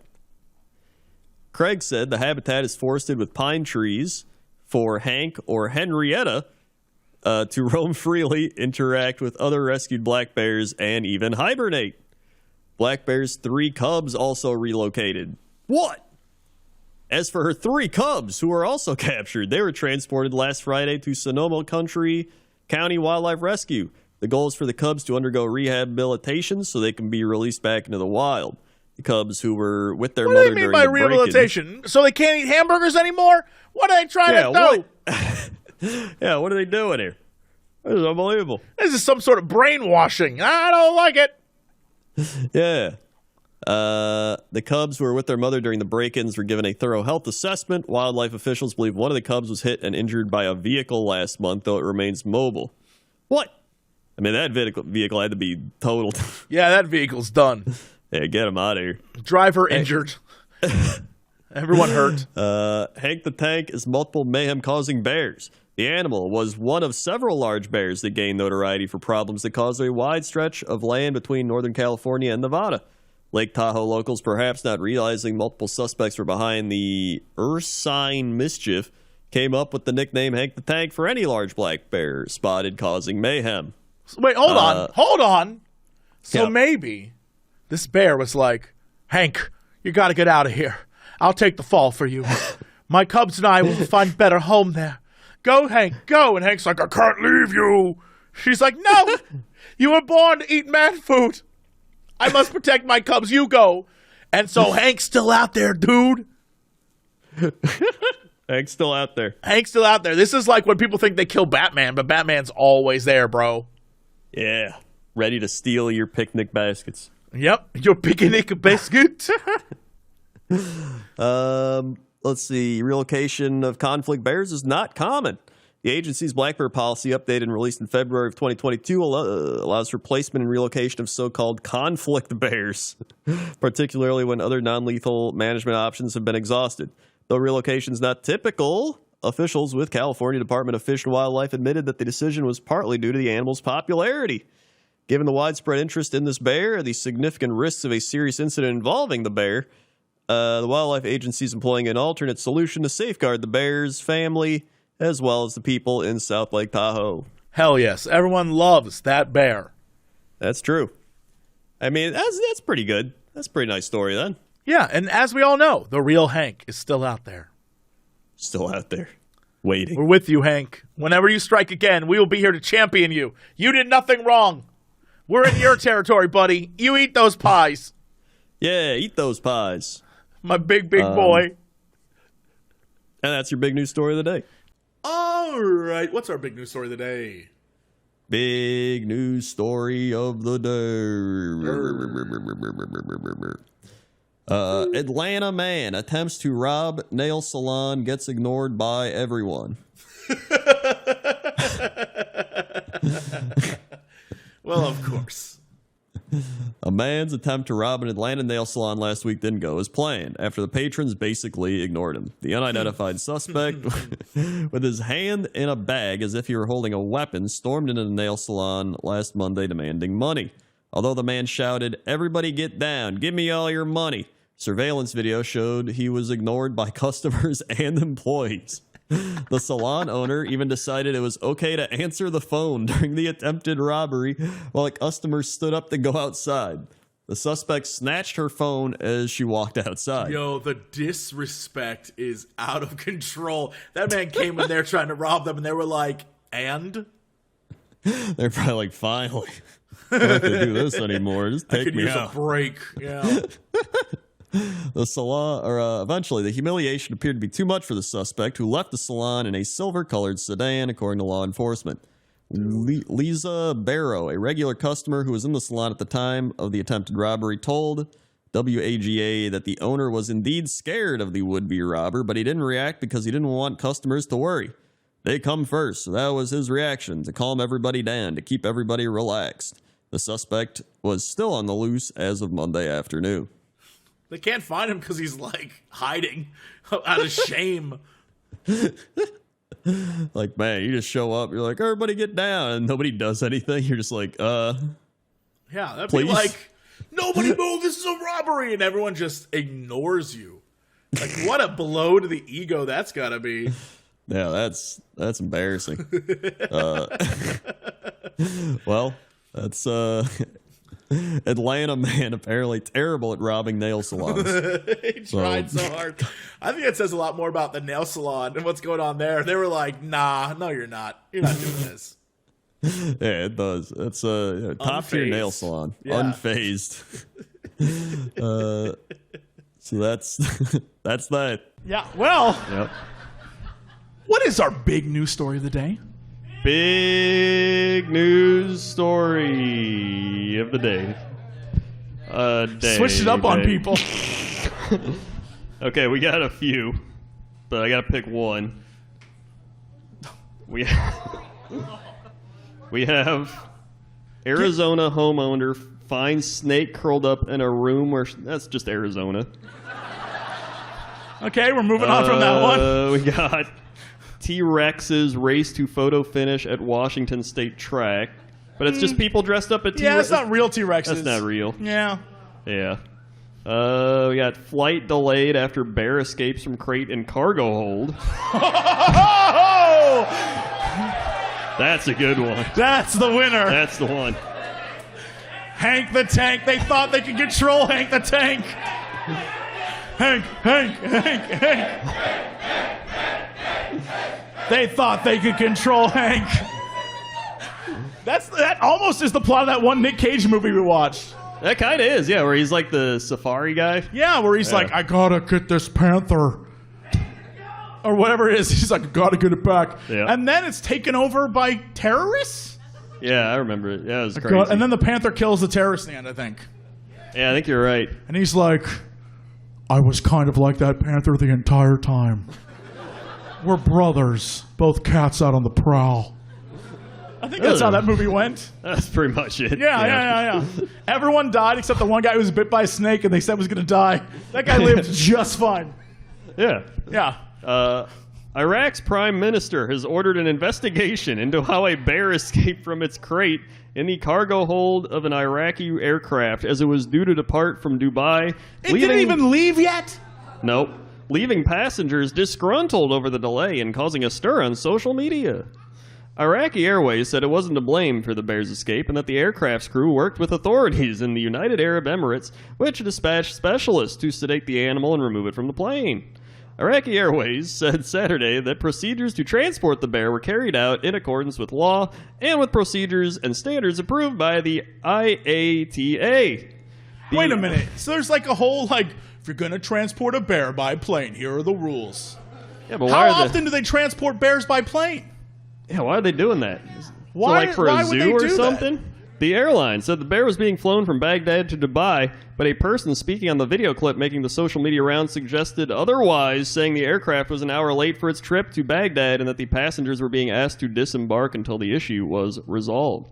An Iraqi Airways official confirmed to the Associated Press on Sunday that the bear was in fact being transported to the Iraqi capital. The official, who spoke on condition of anonymity because he's not authorized to speak about the matters publicly, declined to name the animal's owner. Keeping predatory animals as pets in Iraq, especially in Baghdad, has become popular among the wealthy. What the shit? Authorities have struggled to enforce legal provisions to protect wild animals. Baghdad's police have previously called on citizens to assist authorities in preventing such animals from being let loose on the city streets or ending up as exotic meals in restaurants by reporting such cases. Who's eating bear? I mean, as like a show of dominance, of course I'd eat a bear. I do it in front of other bears too, so they would know not to mess with me. Yeah. This also just sounds like a setup. They're just like, citizens, let us know if you see anything. Some guys are like, they got a bear, and they're like, kill him. 100%. I mean, yeah, I don't know. I don't know that I'd transport a bear, like maybe by train, or by boat, by car, like truck, bear truck. But by plane, I wouldn't transport like a cat by plane. I don't know. That's true. That's too much. Better call the Bear League. The Bear League knows a lot about taking care of bears. Although they let Hank the Tank down. That's true. Yeah, okay. An upstate sanctuary with all the other bears. And they're all happy and having bear picnics. Teddy bear picnics upstate. Yeah, okay, you say that. We all know. They're doing investigations. They're like, where's the other Hanks? He's like, I ain't saying nothing. We know there's more Hanks than just you. I'm not saying anything, you cop. Waterboard him. That's what's going on. Yeah, Hank the Tank is less a bear and more of a symbol now of freedom. I'm going to call the bear on the California flag Hank from now on. In honor of that hero. We encroached on his territory. Yeah. I imagine when there actually were multiple Hanks. I imagine it was like Spartacus. When they were like, which one of you is Hank the Tank? And they're all like, I am Hank the Tank. No, I am Hank the Tank. Yeah.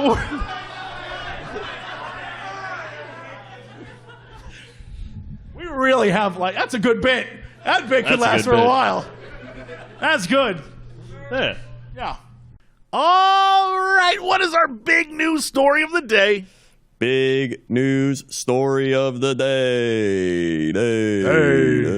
I've actually got two stories. One is a small news story of the day. And then we have a returning story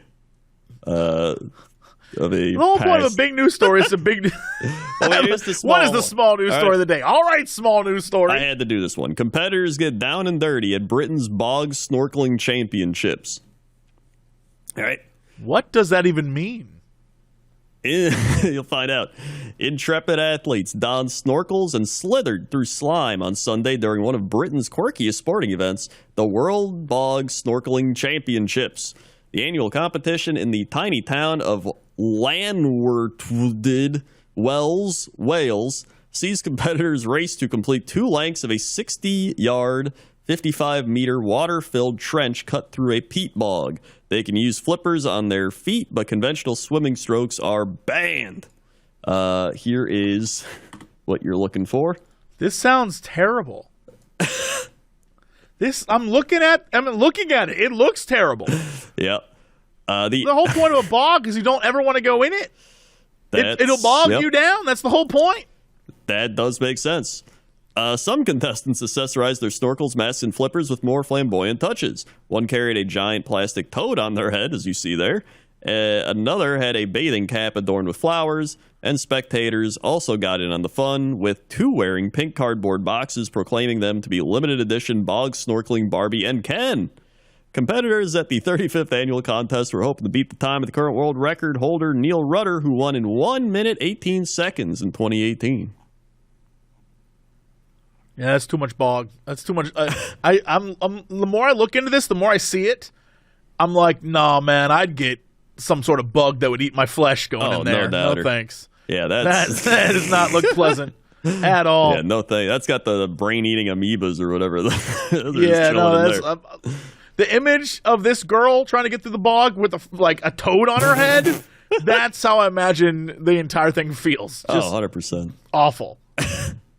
So there's that. Then we have the big news story. Uh-oh. Florida man rescued again while attempting to cross Atlantic in floating hamster wheel. Is this our boy? Yep, he's back. Did he not say the last time he tried this, like, I'm going to do it again? Everyone's like, no, you won't. Yep. Here we are. He's done it again. Here's his giant hamster wheel this time.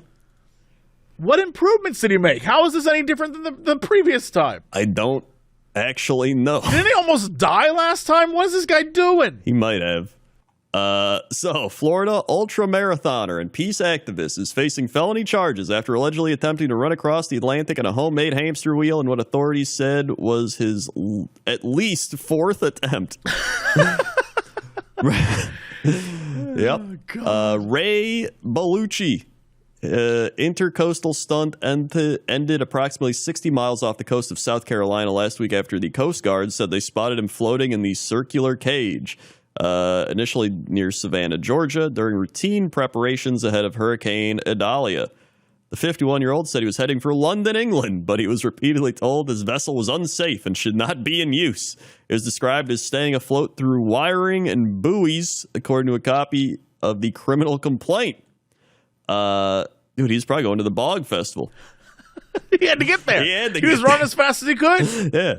Bellucci allegedly refused to leave his vessel, which authorities described as a hydropod. He threatened to stab himself if anyone tried to stop him. Oh, Jesus. Oh, man, let it go. This is... The officers stayed with him for 3 days as he continued to make his way up the coast, during which he also allegedly threatened to blow himself up with a device that was later found to be phony.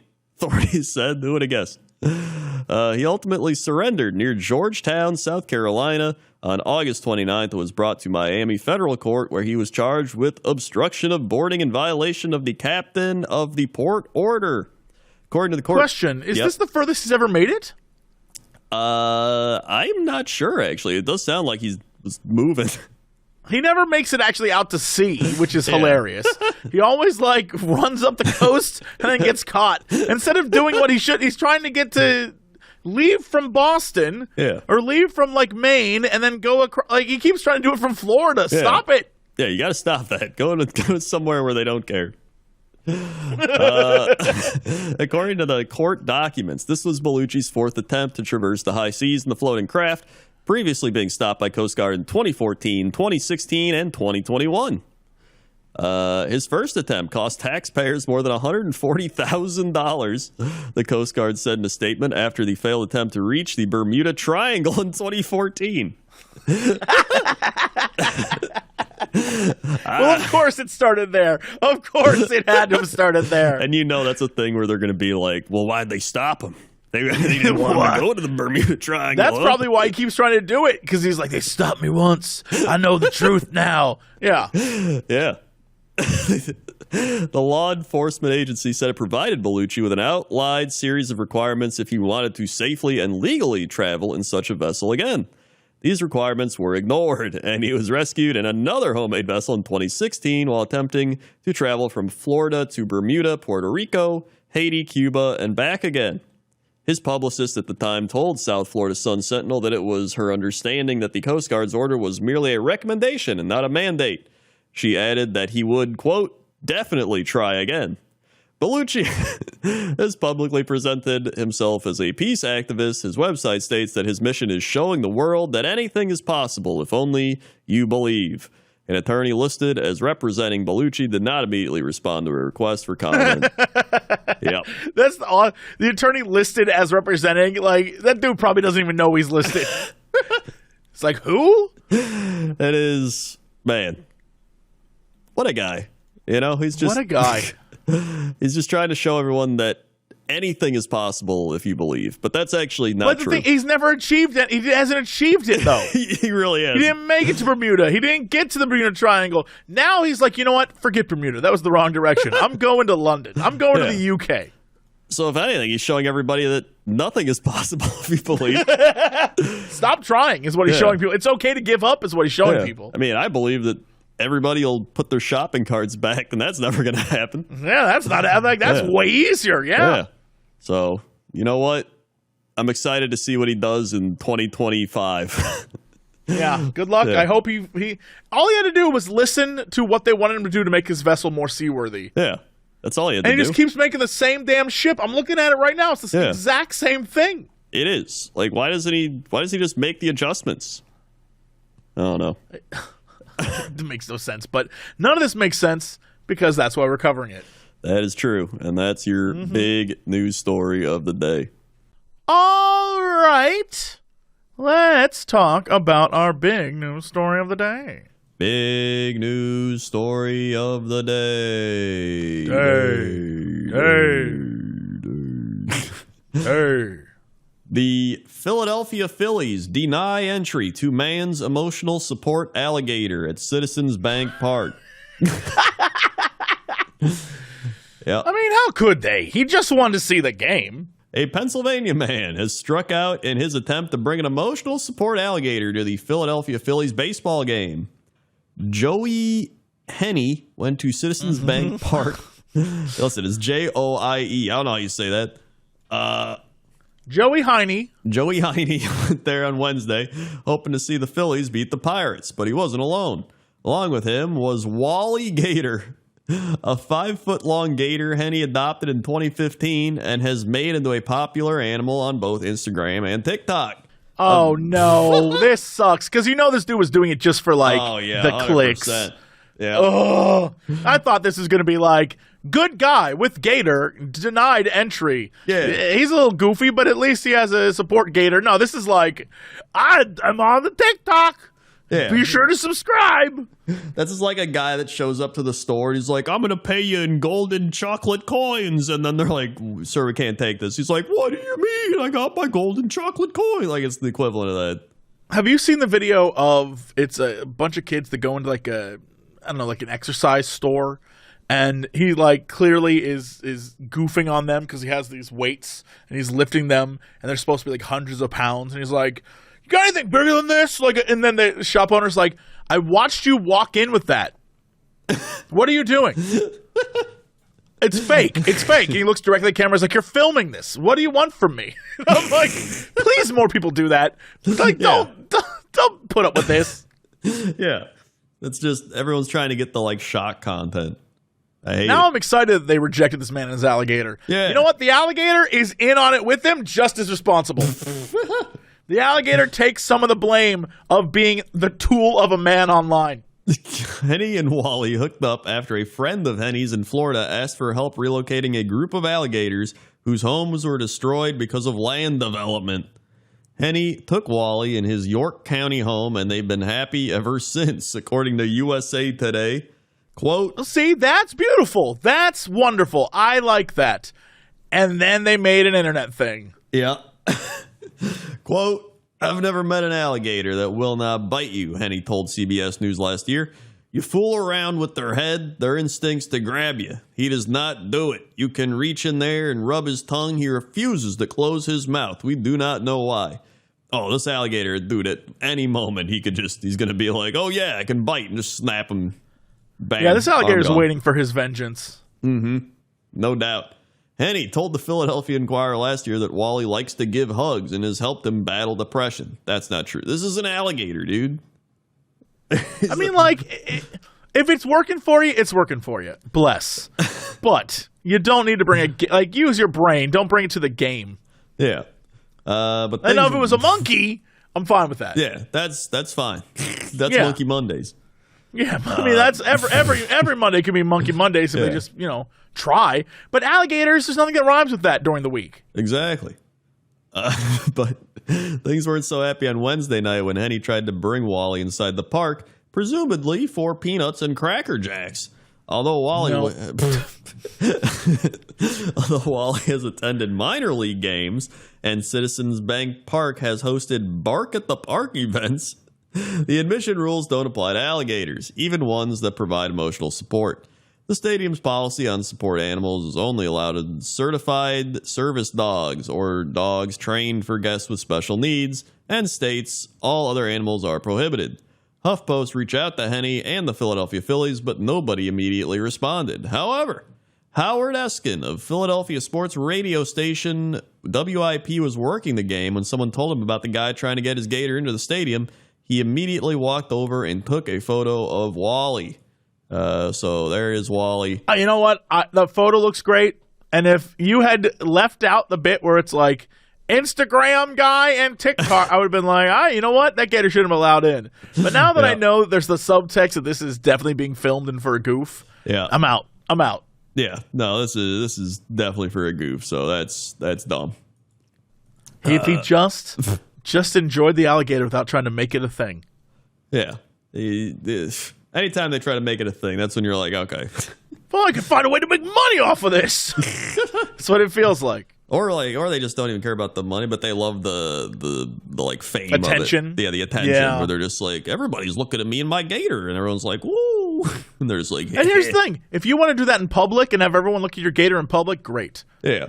But for some reason, and maybe I don't know what this is about me personally, but if you decide you're gonna make it into like an online thing and then we film everywhere we go, me and my gator buddy, for some reason that ruins it for me, and I can't explain why. Yeah. I mean, it might just be because we're in the industry. You know? Yeah, I guess it like ruins the joy that I get out of seeing someone just living their life with an alligator friend and thinking like, oh man, that guy is just doing it. He's got a gator buddy. He's living his life. He doesn't need anything. But then it's like the illusion is ruined. It's like, oh, this dude is just trying to make a buck. It loses all the genuine feelings of like his man and his gator. It's just like, it's tainted. I won't stand for it. I'm with you. I'm with you on this. It's upsetting me in a way that I feel like I shouldn't be upset. I feel like I'm overreacting, but like in a way, I feel justified. Yeah. No, I agree. I guarantee somebody will be like, well, what about with Hank the Tank? Well, Hank the Tank isn't someone's pet. Hank the Tank is no one's pet, dude. Yeah. Hank the Tank ain't nobody's pet. Yeah. So, you know what? This gator, maybe he just wants to go live in the same place Hank lives, out in the wild. I feel like this gator's chill. I feel like the gator and the dude are chill and they're best buds. The problem is, instead of me thinking the gator's like a cool guy, I kind of think the gator is a little like, I don't know, like a sellout. I'm going to say it. The gator's a sellout. That's going to be on the I look at this photo and I think, like, that gator sold out. I don't think he's cool when he's going to the game. I think that gator's going. He's like, that gator is one bad day away from, like, walking into traffic and taking a photo of itself, like, posing in front of Times Square and ruining everyone's day. That's what I think about that gator right now. That gator is going to start posting very negative things online to try and get attention. The gator's going to go full troll. I'm just not here for it. I don't like it. They're going to lean down and be like, Mr. Gator, what do you think? And he's just going to, they're like, he doesn't talk. He'll be like, birds aren't real. Oh, my God. Also, that's episode 500. I'm going to be like, this quote is... this gator quote. The quote list will already begin right here, 401. Gator's a sellout. Gator's a sellout. I'll be like, I have no idea who said that, dude. So there you go. That's your news story. Big news story. All right. Well, what is our big news story of the day? Big news story of the day. It actually is a big news story. Oh, no. Yeah. And it's Halloween themed. Absolute monster of a pumpkin sets new world record. Go on. Half Moon Bay, California. A Minnesota horticulture teacher set a world record in California on Monday for the heaviest pumpkin after growing a giant jack-o'-lantern gourd weighing 2,749 pounds, which would be 1,247 kilograms for the non-pound people. Yep. Travis Ginger of Anoka, Minnesota, won the 50th World Championship pumpkin weigh-off in Half Moon Bay, California, with an enormous lumpy orange pumpkin that could produce at least 687 pies. There's a picture. Oh, my God. That is It's gross. I'm going to say it's gross. It's like Frankenstein's pumpkin. Yeah, it's too big. Yeah. I was not expecting that. It was quite the feeling, he said, 43 years old, who'd been growing pumpkins for nearly 30 years. The previous world record for heaviest pumpkin was set by a grower in Italy who produced a 2,702-pound squash in 2021. Ginger grows his gourds in the pumpkin patch in his backyard. He said that this year he decided to give his plants extra care, watering them up to 12 times a day and feeding and fertilizing them a bit more than usual. Ginger, a landscape and a horticulture teacher at Anoka Technical College, has been growing pumpkins since he was a teenager, inspired by his father, who also grew them. He first competed in Half Moon Bay's annual weigh-off in 2020 and has won 3 of the city's last 4 giant pumpkin contests. Quote, I put in the work so that I can put a smile on people's faces, and it's just so nice coming out here to see everyone in this town. The pumpkin champ won a $30,000 prize for growing the biggest pumpkin and setting the world record. The gargantuan pumpkin will be on display in Half Moon Bay along with 3 runner-ups through the next weekend when visitors to the city's Art and Pumpkin Festival will be able to take photos with Ginger and the gourd. And the gourd. And the gourd. I don't need the man, just the gourd. Just the gourd, please. Just the gourd. Just the gourd, please. Like I was like, I do this so that I could put a smile on people's faces and win $30,000. But mainly the big smile I see is all I need. And the money. Yeah, I don't know how that grew. I don't know in what way that monstrosity came to be. But, I guess cool. Cool. Yeah. That is pretty neat. There you go. Big pumpkin. I feel like that's always a thing. Just people trying to grow giant vegetables. Yeah, and it's, it's a waste. I'm going to say it. It's a waste of resources. Like, are they going to use it? Is someone going to make 800 pies or whatever it was? No one's going to use that. I guarantee the stuff inside of it is like looking in hell. It you cut that pumpkin open, demons are going to fly out. It's just like... It's like steam and shit, and then there's all the demons flying out, and someone's just like, kill me. Yeah. You're already dead. So yeah, that's the big news story of the day. Okay. What is our big news story of the day? Our big news story of the day. South Carolina pepper expert scorches his own Guinness Book heat record. Ed Curry, who crossbred and grew the Carolina Reaper that's hotter than most pepper sprays, has a new pepper that's 3 times hotter. And I hate the name. Pepper X. It sucks. That does suck. That's terrible. Pepper X is trash. Pepper X. That is... Ugh. Ed Curry, the South Carolina hot pepper expert who crossbred grew the Carolina Reaper, is broken, blah, blah, blah. Pepper X is publicly named the hottest pepper in the world on October 9th by Guinness Book of World Records, beating out the Carolina Reaper, and says it provides immediate, brutal heat. Curry said when he first tried Pepper X, it did more than warm his heart. I was feeling the heat for 3.5 hours, then the cramps came, said Curry, one of only 5 people so far to eat an entire Pepper X. Those cramps are horrible. I was laid out flat on a marble wall for approximately an hour in the rain, groaning in pain. This dude went through it. This guy's I was insane. laid out. I was in the rain. Life was terrible.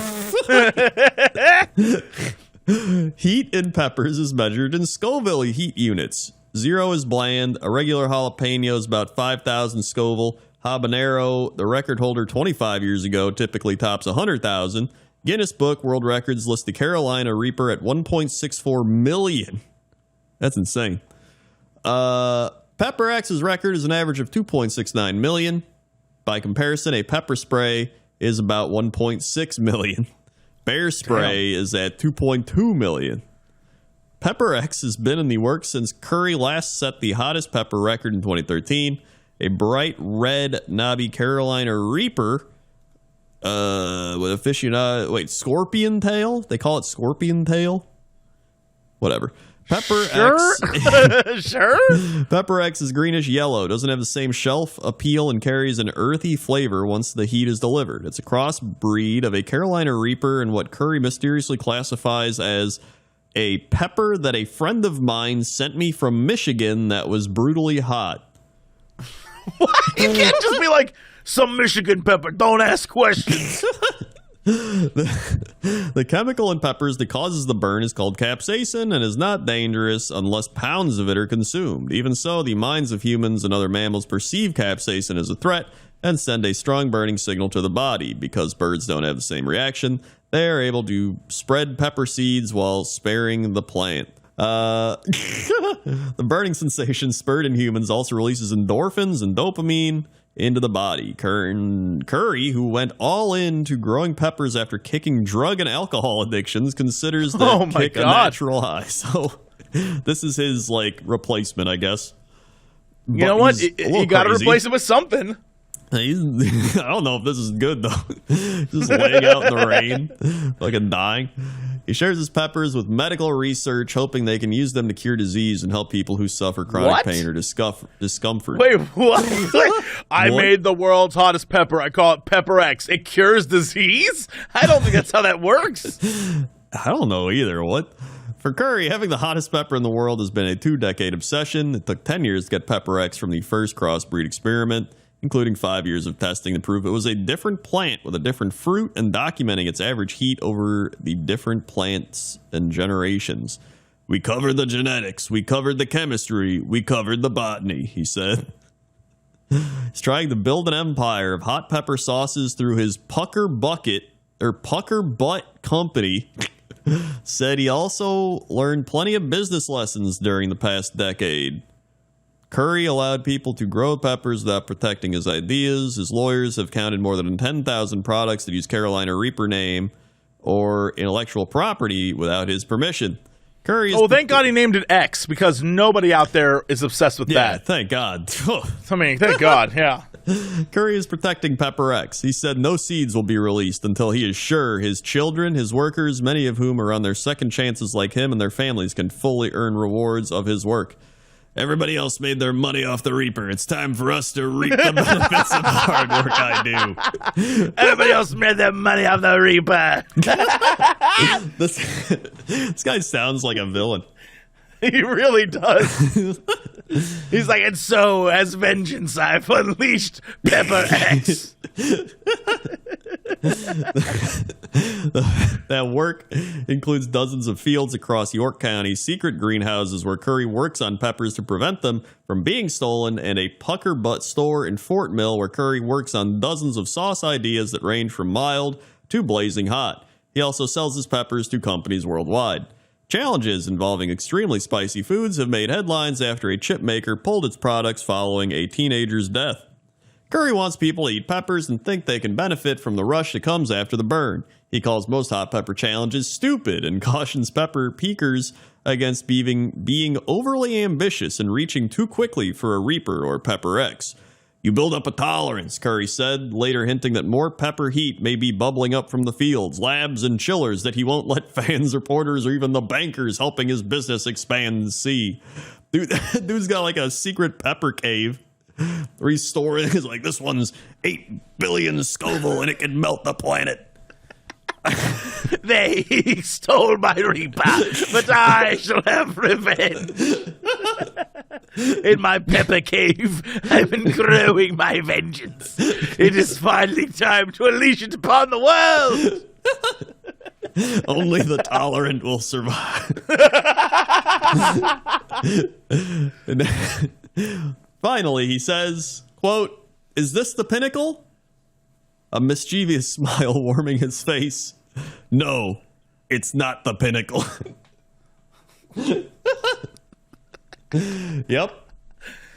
That dude's a villain. This is 100% a villain story. That is a villain story. He's going to be unleashing insane peppers upon the world and taking us out. So yeah, that's your big news story of the day. All right, what is our big news story of the day? Big news story of the day.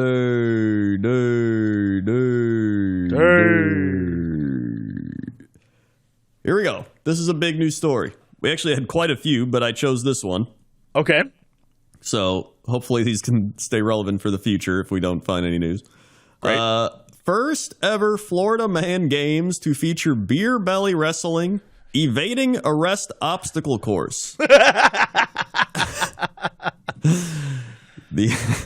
No. The games will poke fun at the state's reputation for producing strange news stories involving guns, drugs, booze, and reptiles. It's not a good reputation. It's not a good reputation. Like, don't embrace it. It's not good. It's too late. They've embraced it. Instead of fixing all the problems with our state, everyone get high on meth and let's race. St. Augustine, Florida. It ain't the Olympics, but a group of Floridians plan to host competitions themed according to the collective antics of the beer-loving, gator-possessing, rap sheet-heavy, mullet-wearing social media phenomenon known as Florida Man. Organizers of the Florida Man Games describe the competition as, quote, the most insane athletic showdown on Earth. Hell yes. On Earth. On Earth. The games will poke fun at Florida's reputation for producing strange news stories. Among the contests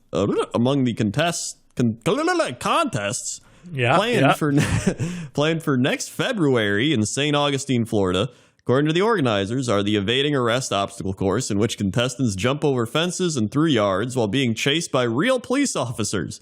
The Category 5 cash grab, in which participants try to grab as much money in a wind-blowing booth, and the self-explanatory beer belly wrestling. Quote, this isn't just a competition, it's a one-of-a-kind Floridian spectacle. I kind of like it. I'm not going to lie. I kind of like it, too. I'd watch this. If it was a little more dangerous, like chased by alligators through a convenience store, I'd be in. The Florida Man concept crept into the nation's consciousness a decade ago with Florida Man Twitter account. I'll have you know, we were ahead of that. We were ahead of that curve. Yeah. The account with the tagline, Real Life Stories of the World's Worst Superhero, has been home to headlines such as Florida Man fire bombs garage that impounded his car, hits own vehicle. You ever think about how, like, we started so many trends? We really have. I'm not even, this isn't even a joke. We really have. Yeah, we really have. We never get credit. No one credits us. Yeah, nobody. But we don't seek credit because, like Florida Man, we're only here to bring joy. Yeah, it's not about the credit or the fame. It's about the people. Right. Yeah, it's about the people. Yeah, sure. It's about the people. Yeah, it's about the people. Good one. Yeah. And other headlines such as Florida Man tried to pay for McDonald's with weed. General admission tickets to the event are going for $45. Two former stars of the 1990s television show American Gladiators have agreed to serve as referees. Oh my God. Is it Laser and Blazer and Taser? Doesn't say. Damn. I guess we'll find out. They said a St. Augustine resident is behind the games. Pete Melfi, owner of the 904 Now, a media outlet covering St. Johns County. Quote, we thought, how could we really play on these Florida Man headlines we hear so much about? Someone gave me the idea to make it into an athletic competition. It's going to be a wild day of mud games and Florida-style obstacle courses. It's going to be a real opportunity to live that Florida Man life for a day. Hell yeah, brother. So yeah, that's February, Florida Man Games. Buckle up. I'm here for it. I like it. Yeah. Yeah, I'm ready. February, what else are you going to do in Florida? Nothing. Drugs. Exactly. Yeah. Yeah. That's your big news story of the day. All right. What is our big news story of the day? Big news story of the day.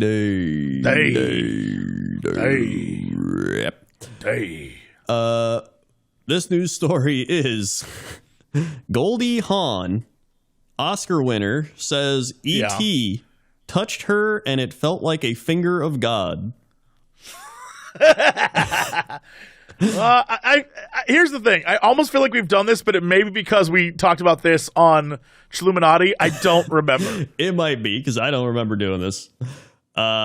Some people might find an encounter with an extraterrestrial to be alienating, but not actor Goldie Hawn. In fact, she says it felt like she was being touched by a finger of God. Hawn recently described having an alien encounter on the Time to Walk program on Apple Fitness Plus and said it happened. Okay, yes, okay. First off, hilariously, Time to Walk is a thing on Apple Fitness where it's like a different person every time talking to you about some random crap while you do a walk. Oh. Which I think is an insane idea for a program, but actually kind of cool. Yeah. Basically, it's a podcast, but it's like one-offs. Yeah. And as we listen to this story that Crendor tells us, remember, the time period that this took place in, Goldie Hawn was notorious for loving cocaine. So just gonna let that sink in. Please continue. All right. There's no way that impacted anything. Nope. Not at all. And it said happened when she was around 20, somewhere in California in a desert at a time where there had been a lot of UFO sightings. The Oscar-winning actor said she'd been dancing outside when she decided to take a nap in a fellow dancer's car. This already... That's what I'm saying, dude. Just put it in context. You know, we just went to the desert and started dancing. Just for no reason, just a couple of sober young people just dancing in the desert, having a great time. And the Oscar-winning actor said she'd been dancing outside. She decided to take a nap, but didn't get much sleep thanks to a high-pitched sound in her ear. Quote, "It was this high frequency," she explained, "and I looked out the window and I saw these 2 or 3 triangular-shaped heads." Hawn said the aliens she met were silver in color and had a slash for a mouth and a tiny little nose and no ears. Years later, Hawn said she met an astrophysicist from the University of Champaign, Illinois, who studied alien encounters and triggered more detailed memories about the experience. Is this Mathis? It was kind of like regression therapy or something. I'm like almost in a trance and suddenly I remembered something. They touched my face. Okay. Hans said the touch felt like the finger of God because I guess she knows what that feels like as well. Was the most felt just like it. Was the most benevolent, loving feeling. This was powerful. It was filled with light. The actor said the creatures pointed at her in her car as if she were a subject. I could not move. I was paralyzed. I didn't know if it was real or not real, she said. That wasn't Hawn's only paranormal experience, she said. I like how she says, I don't know if it was real or not real. Like, it could just be not real as well. Like, right, well, she doesn't know. She recounted a dream she had in London of seeing 6 lights coming up on some little mountains up across the valley. Later, she drove to a place that resembled the valley in her dream, where she ran into a mysterious heart-shaped crop circle. Hawn said she didn't know if that crop circle sighting was a sign, but it didn't really matter. I don't want to know everything, she said. We cut ourselves off from a lot of things if we're continuing to deny that we have no proof over. There's a lot of things in the world that we can't see, but we can't stop believing. She added, we can never, ever lose our wonders. It's just no fun. It's really an important aspect of being an adventurer where nothing is impossible. You can watch her interview on Instagram. No thanks. Here's the thing. You can be up for wonder, and you can be up for all of that. But, you know, I just feel like in this case, Yep. based on what was going on in her life at the time, Yep. where she was like, I was dancing out in the middle of the desert, and I don't ask why I was doing that. I was dancing and I got really tired, so I went to someone's car. Don't ask, and then aliens. Like, okay, Yeah. okay, all right. But I feel like there's a lot leading up to that. There's definitely a lot leading up to that. Like, yeah, like breaking it down. So first off, why do you dance in a desert? The only people I know that dance in a desert are like EDM. They're on drugs. EDM festival drug stuff. Yep. So right away, that's like, all right, drugs are probably going to make you see stuff that you don't know if it's real or not, which she admits that it's not, could be not real. She doesn't know. Like, if this story was Goldie Hawn at a diner, 3 PM, eating a turkey sandwich, and then she saw an alien, I'd be like, oh my God, all right, now this I kind of could believe. Yeah. But like, I was dancing in the desert, I was in my 20s, and I was high as a kite, like, all right, maybe not. Yeah, she's like, just don't stop believing in wonders. Like, okay. Look, drugs do make you do all sorts of crazy stuff. So, like, enjoy. Yeah. She was definitely on drugs. That's really it. Yeah, that's the lesson here. Is like drugs made a woman see aliens, and you can see aliens too if you do enough drugs, kids. Yeah. Maybe that's the thing. Maybe the reason why a lot of us don't see aliens is because you got to be really high, and the aliens know, and that's why they approach you, because they're gonna be like, no one's gonna believe this person. Yeah. No, like now, let's say somebody was at the pizza ranch. Like, if aliens showed up at the pizza ranch, I'd be like, get out of here, guys. Go. You got to get out of the pizza. This is not a representative of our Earth. Well, I'll take you anywhere else. Let's go. They walk in. They're just like, oh my God, how much cheese is on that pasta? I told you, don't look. Don't look. What's crazy is I went to another restaurant because I was trying to find like other restaurants that were even remotely good looking. And one of them was like a diner. Yeah. And the first image was like a piece of turkey and mashed potatoes completely covered in gravy. But then someone took that gravy and covered it with so much salt and pepper that it just looked like it was solid on top of it. And that was the first image. I was like, no, thank you. Yeah. Like, they literally coated it like they were going to stick it in the wood shed for the winter. So, like, we got to really save that. Cover it in salt. We're sailing across the ocean. We got to preserve. The harsh winter climes of Iowa. It's like, you're trying to eat it. What are you doing? And that's your big story of the day. Okay. What is our big news story of the day? Big news story of the day. Day. Escaped horse on plane forces flight to turn back to JFK Airport. I don't know how that works at all. Was it in the cargo? I think so. Let's find out. Within hours of taking off, a plane was forced to reroute and return to its departure airport after a horse got loose in the cargo hold. It was a Boeing 747 took off from JFK in New York City on November 9th, and once it reached 31,000 feet, its crew requested a change in the flight plan as one of the 15 horses in the cargo hold had gotten loose.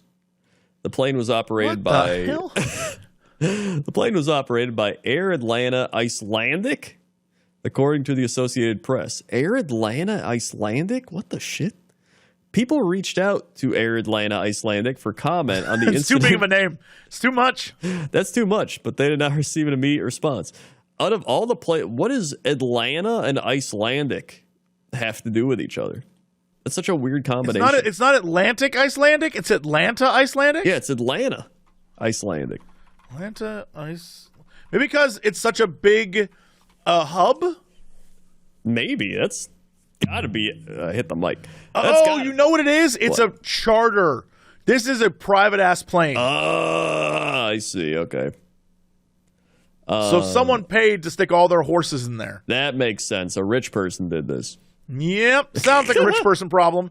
There's no way it would be like, yeah, we just put all of your luggage next to the horses. I need my horses. And my luggage. In a recording of the crew's call to air traffic control shared on YouTube, one of the pilots said they did not have a problem flying-wise, but they could not get the horse secured after it had gotten loose. According to John Kutakeli, the chairman of ARC, the company that handles all animal export and quarantine operations at JFK, turbulence struck and the horse jumped and managed to get its two front legs over the front barrier of its holding stall. Then it got jammed, per CNN.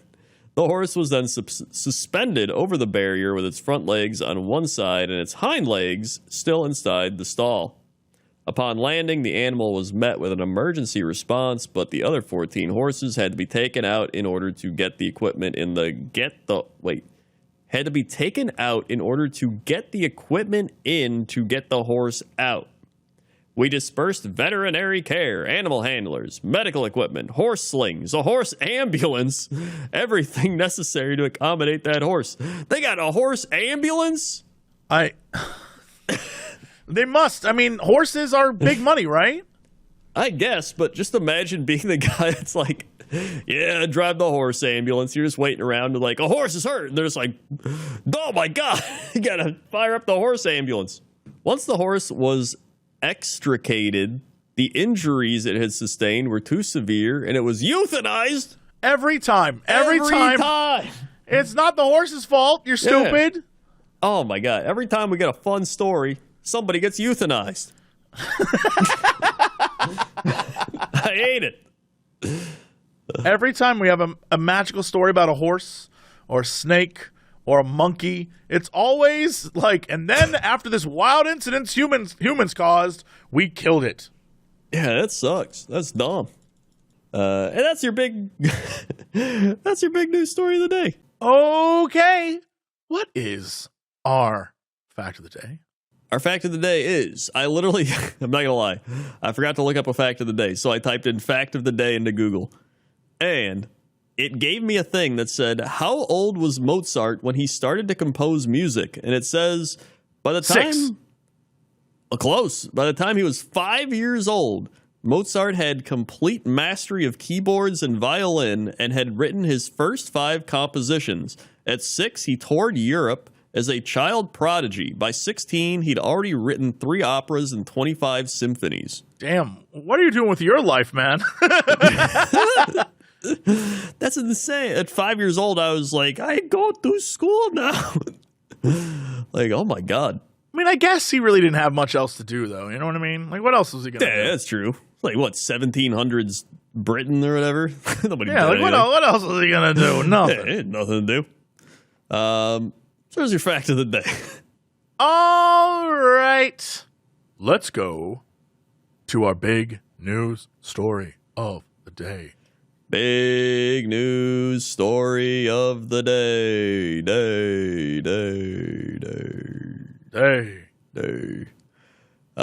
This one's tied into what we talked about earlier. At the adventure-style scavenger hunt McDonald's once held for Golden McRibs. What? I'm sorry. What? Golden McRibs? I don't know what that means. Golden McRibs. It's fall, which means it's the greatest time of the year. McRib season.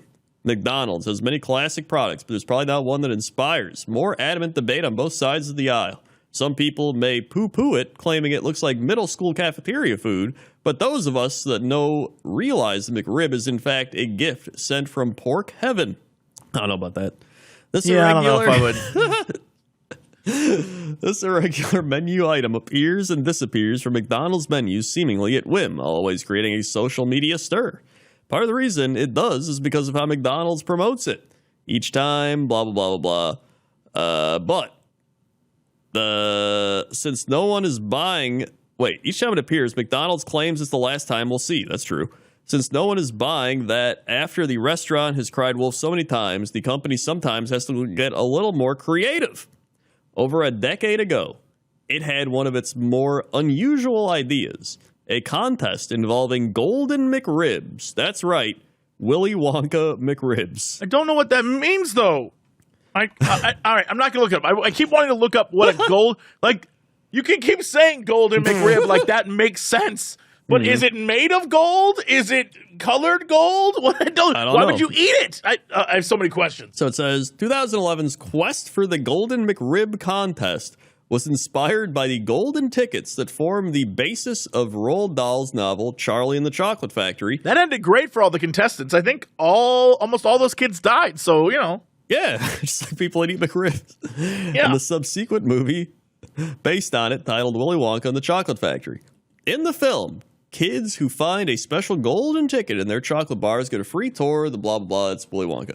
But it didn't really work like that. There weren't McRibs wrapped in edible gold foil or anything, but it was clearly intended to provide some of the interactivity of that idea, even going as far to take the movie's same whimsical tone, describing it as your weirdly wonderful journey in advertisements.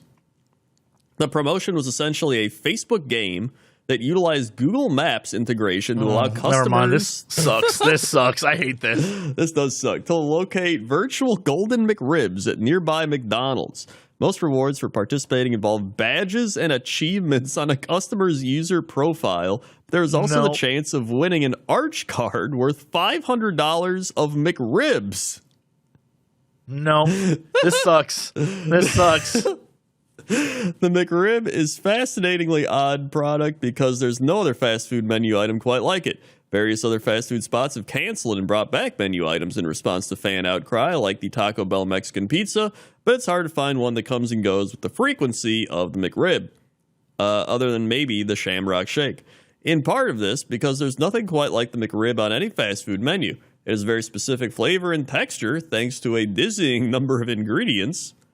Maybe we should expect that, though, since the McRib, much like the McNugget, originally came about as an experiment of U.S. military meat. Stop. That's the news story? You're telling me the McRib was developed by the military? Yeah, it says how the U.S. military's meat research helped birth McDonald's McRib. What? I'm blown away by this. Yeah, hold on. Let me pivot to this one. And then fast food menu. Okay. Contrary to popular belief and urban legend, the McRib is not made of whatever gets scraped off the slaughterhouse floor. McRib's construction contains a shocking number of ingredients and itself is the intense experimentation in food science. Somehow, though, the story is even more bizarre. The creation of the McRib is based on military research. This wasn't because the Army was developing some sort of pork bomb. They were, however, cooking up something much less explosive, restructured meat. In the 1960s, research scientists... Restructured meat? They sought to solve the cost efficiency problem in MREs, or meals ready to eat. Sure. To this end, they devised a novel idea. What if they took edible but generally discarded cuts of meat left aside during food processing and found a way to recompress them into a solid structure using animal protein as meat glue? It's easy to forget, but Chicken McNuggets weren't always part of the menu. The restaurant's chain or origins as a barbecue restaurant meant the burgers were always its bread and butter. McNuggets weren't even created until 1979, and the technology for them wouldn't have existed during the early years. Their efforts bore fruit, though, not necessarily in the way they intended. In 1979, in response to rising beef prices and the release of government dietary suggestions that Americans eat fewer cows, McDonald's created the McNugget out of restructured chicken meat. But they didn't stop there. The problem was McNuggets were so popular, they set off a chicken shortage. So the company sought to create another beef alternative using the same methods, and the McRib was born using pork shoulder and meat glue. Pork shoulder and meat glue are just some of the fun ingredients. I'm looking this up. It's amazing. Amazing. All right. In a McRib. Yeah. First off, the ribs aren't actually real pork ribs, but instead ground up and emulsified pork meat. Mm-hmm. Largely coming from the pork shoulder and possibly the rectum. The ribs contain multiple preservatives, dextrose, and liquid smoke, and then they're dipped in the barbecue sauce. But also included, to make sure they can last a long time, are soil fertilizer salts, trans fats, the flour bleaching agents, which are the same bleaching agents used in yoga mats. Yep. That's the Subway special. Yep. And I guess there's much more that goes into it, so... Yeah, once a year sounds exactly correct. Yep. I'm glad that's what I had. I'm glad, you know what? I'm glad I put that in my body. We take for granted now the McRib is popular anytime it shows up. But when it debuted in 1981, it was just a regular menu item. We don't actually know why the company keeps bringing the McRib back occasionally rather than keeping it full time. But we do know that without the efforts of the military-industrial complex, we wouldn't know the McRib every fall season. Well, that's great. That's just lovely. That is fantastic. All right. What is our big news story of the day? Big news story of the day. Very hungry. You are, or just the article? The article is, I guess. I like to imagine you walk into the kitchen, toast is there, and you go, very hungry.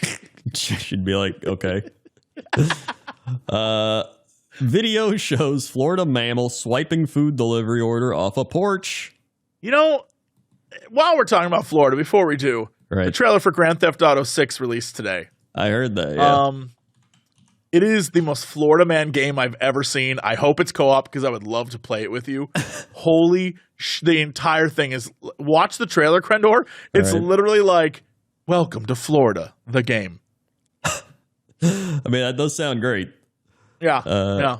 Yeah, we can co-op that. That'd be fantastic. There's multiple shots of people fending off alligators. There's an alligator going to a convenience store. We should get royalties for some of this, I think. I agree. Definitely. Even if it's 0.05%. I don't even need that. 0.0005%. Yeah. We'd be millionaires. Oh, yeah, we would.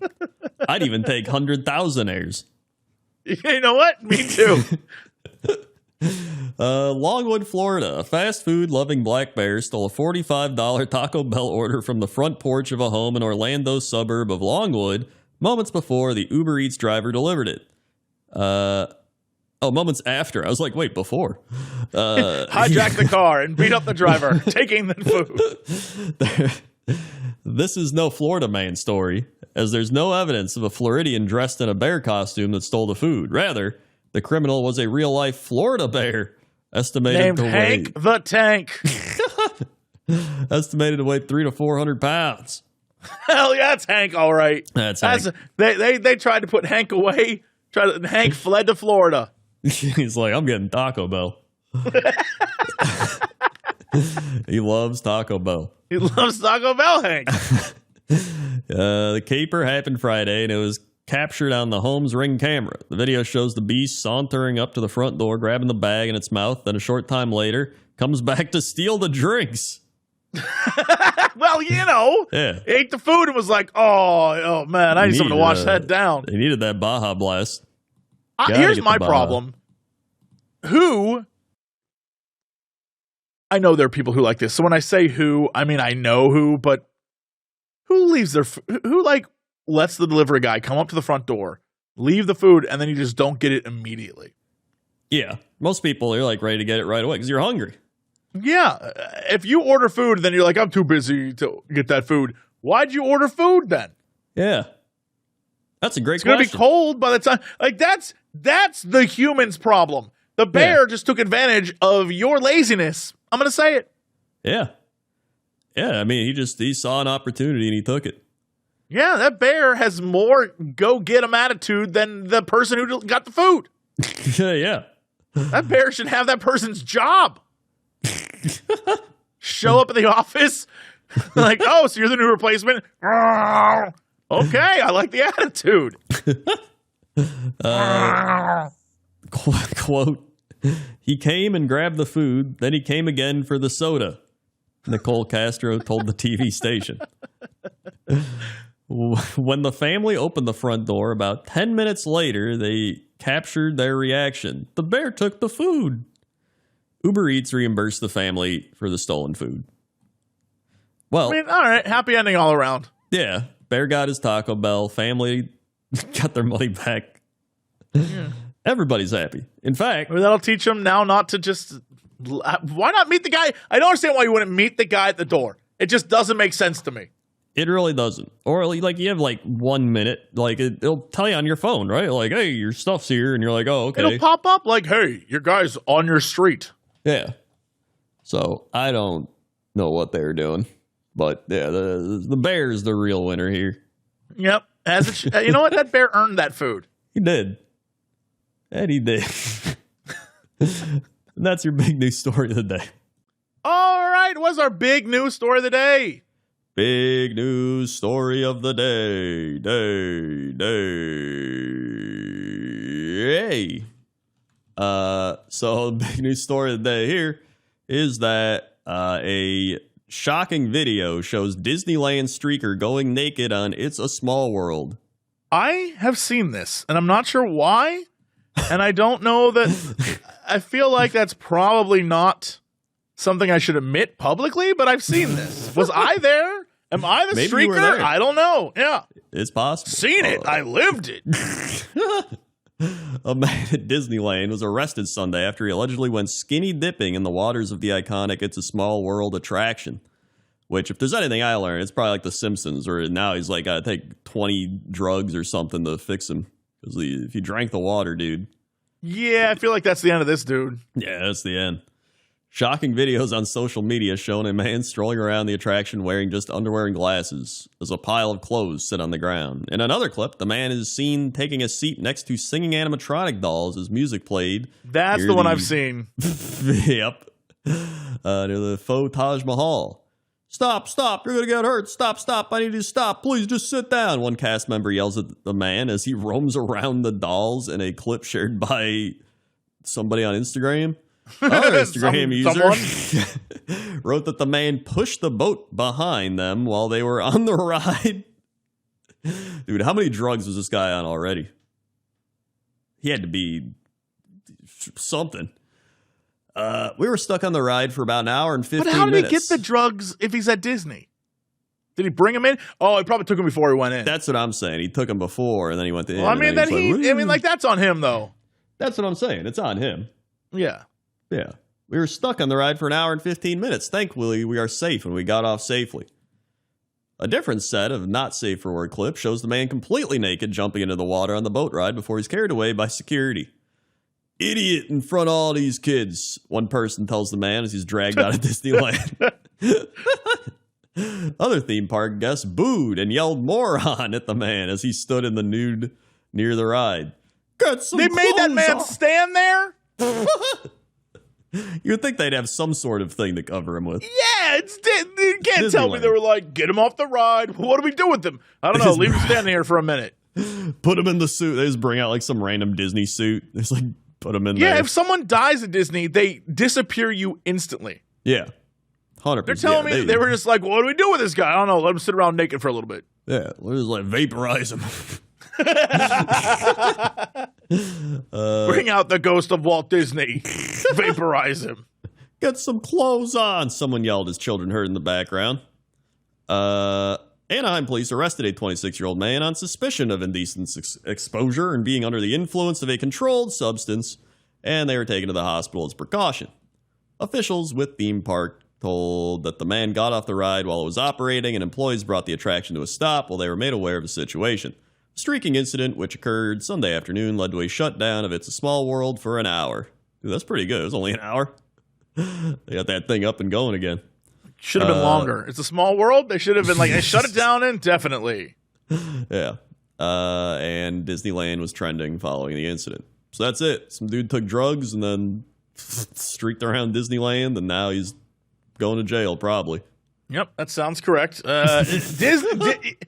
Disney jail's a real thing. Because there are no police at Disneyland. No. It's straight up like you go to Disney jail. That's like Mickey Mouse comes out. It's probably on par with like the Russian prison. You know? You thought you could stroll around nude, did you? You're going to be making my merchandise for quite some time. It's like, let's see how you like working in the nude, you son of a bitch. It's like, I just like to, by Miranda rights, he's just like, oh, there's no rights around here. We're our own country.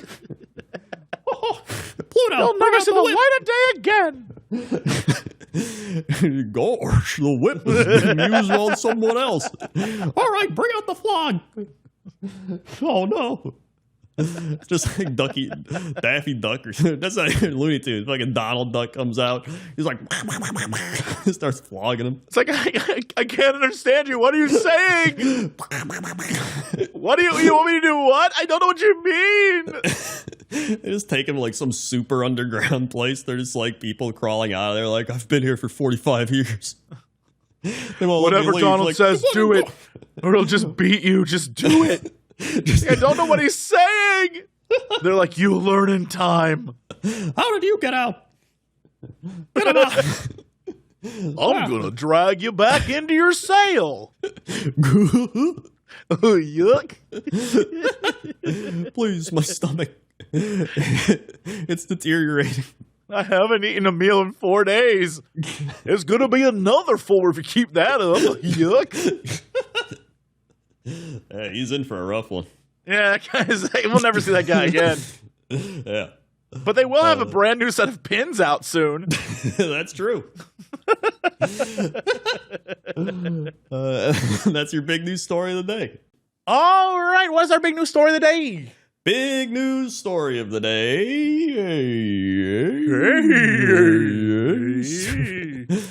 Man arrested after allegedly molesting manatee statue at Florida restaurant. There's so many questions. So, first we need to start with what Florida restaurant has a manatee statue and why? Yep. Then, why did a man decide to molest that statue? And then, what happened to him? More importantly, has it ever happened before? What about that statue was this guy attracted to? More importantly, in what way did he molest it? I need answers. Well, even crazier is this was a Pittsburgh man. Yeah, you know what? That sounds like a good old boy from the Burgh. That sounds correct. Pittsburgh man is facing disorderly incontinence charge in Florida after he allegedly molested a manatee statue. He was on vacation, bro. He was on vacation. You don't get to tell him what to do. At a St. Petersburg restaurant. He also tossed gator nuggets into the establishment from the parking lot. Wait, what? Wait, what? Yeah. Anthony Lessa, 23, was arrested last week in connection with the alleged incidents, which happened at two separate businesses. Authorities arrived on the scene. The fact that it was two businesses is crazy. Like, the first one was like, it's just a drunk, let him go. The second one was like, not again. No way, no how. Yeah. They got a call from Rick Reef's restaurant on St. Pete Beach that an intoxicated person was causing a disturbance. According to NBC Miami, Lessa allegedly got angry after restaurant employees told him he had already paid his bill and it was time for him to go. Once outside, he allegedly, quote, molested a plastic manatee located in the restaurant's parking lot, which prompted another request from an employee that he leave. Officials said he got physically aggressive with the employee, that he allegedly started tossing gator nuggets, that is, deep-fried pieces of alligator meat, into the Rick Reef's dining room. I am on their photo website right now, and I'm looking at the alligator nuggets. They're sizable. He's chucking sizable nuggets at people. I also found the manatee, and the manatee in this photo says, it has a shirt that says, did someone say tacos? Which I think is even funnier. I see that too.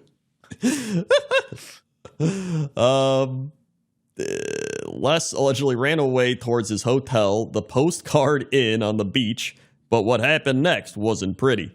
The hotel manager told police that he was acting disorderly and screaming obscenities at the person working at the front desk. The manager attempted to de-escalate things by escorting them to their room, but they refused to say which room was theirs. Lessa was removed from the hotel, but allegedly lingered in the parking lot, still shouting obscenities. Deputies said his actions caused traffic to back up and led to the disturbing of the peace of several other guests waiting for rides. Deputies I will never understand people that get this drunk. Not like I understand. Yeah. I know that there's like sad drunks and happy drunks, but like asshole angry drunk never made sense to me. I do not get it. I don't know what it's about. I watched a video on YouTube where it was cops were called to someplace in Florida. It's always a beach in Florida. Cops were called, and there was a big buff dude and his girlfriend. They were on the beach, and the cops were like, "Sir, you're gonna have to come with us." He's like, what did I do? What did I do? And they're like, "Sir, you peed in the ice machine at the restaurant nearby. You have to come with us. We're detaining you." He's like, "I didn't do anything wrong. What are you gonna do? I didn't do anything wrong. So I had to pee. So I had to pee." And they're like, "Come on, sir." He's like, "Well, I'm a cop. Okay, reach in my back pocket. I got my badge in there." And they're like, "Sir, are you an officer here in Florida?" And he's like, "No, I'm from Chicago." And they're like, "Okay, well, all officers should know better than to pee in the ice machine, sir." And he's like, "Hold on, it wasn't the machine, it was buckets. I was peeing in ice buckets. Like, you shouldn't pee anywhere in the open in front of families, sir." And they bring him back, and they sit him down on a bench outside the restaurant. They're trying to talk to him. And the entire time his girlfriend's like, "Just listen to him. Just stop it. Just listen." And the guy keeps trying to stand up and fight the cop. And the cop's like, "Sit down." He pushes him down. And the guy's like, "Oh, you think you're big? If you just uncuff me, I'd show you." And he's like, "Are you threatening me? Sit down. Let's just resolve this." The guy's like, "Oh," and he starts like moving closer on the bench. And he just pushes him back across the bench. He's like, what are you trying to do? I'm just sitting here. He's like, you keep trying to instigate. Stop instigating. And he's like, oh, if I was right, and his girlfriend the entire time in the background is just like, calm down. What did he do? Calm down. She won't. It's crazy, dude. And I keep thinking, how on earth does anyone get like this? Yeah. And I guess I'll never be there or understand it, but my God. Yeah, I don't understand it either. I can't even imagine being like that at any point, no matter what I was doing. Like, it's insane. Exactly. Like, what's crazy is he threw nuggets at the restaurant for reasons I don't know. Yeah. And probably because he thought it was hilarious because he's like the mentality of a 6-year-old. And then he went out and rubbed up against a manatee that's like, I like tacos to eat. And then went back to his hotel and started a fight for no reason. Like, that is, I don't know what's going through that guy's mind, but I almost can picture exactly what he looks like. Yeah. I just know what this kind of person looks like. And I promise you, he has a backwards hat. I know this. Let's see. Deputies who arrested him said he smelled of alcohol and his pupils were dilated in a bright environment. His short-term memory wasn't so good either. Authorities said you don't say. kept asking why he was being arrested even after they told him. As deputies were putting him down, they found a little something extra in his pockets. More gator nuggets, which prompted an exchange that can be seen in this video. Oh my God, we have a video? Yeah. Hold on, yes. Here we go. After asking what Lessa had in his pocket, after asking what Lessa had in his pockets, one of the deputies realized, that was the crap that he had that you were throwing in the other restaurant. Gator nuggets, he replied. Shark bites. The deputy then remarked to her partner, I thought it was like cork. I'm like, why does he have cork in his pocket? He was taken to the county jail and booked on disorderly intoxication charge. You were saving him for later. That I get. Yeah. Sometimes you're like, I don't want to eat this all now. But, Yeah. Yeah. What's crazy is looking at a photo of him, I misjudged him. He doesn't look like every Florida man. He looks like every LA douche. Well, he is from Pittsburgh. You're right. So you know what? You're right. You're totally right. He has like that weird kind of thin mustache with a little tiny baby goatee thing going on. Yeah, that's and that always purposely messy hair. Oh, yeah. Big, yeah, I'm a writer in LA, don't you know who my dad is energy. Yeah, and he's just kind of like, ugh.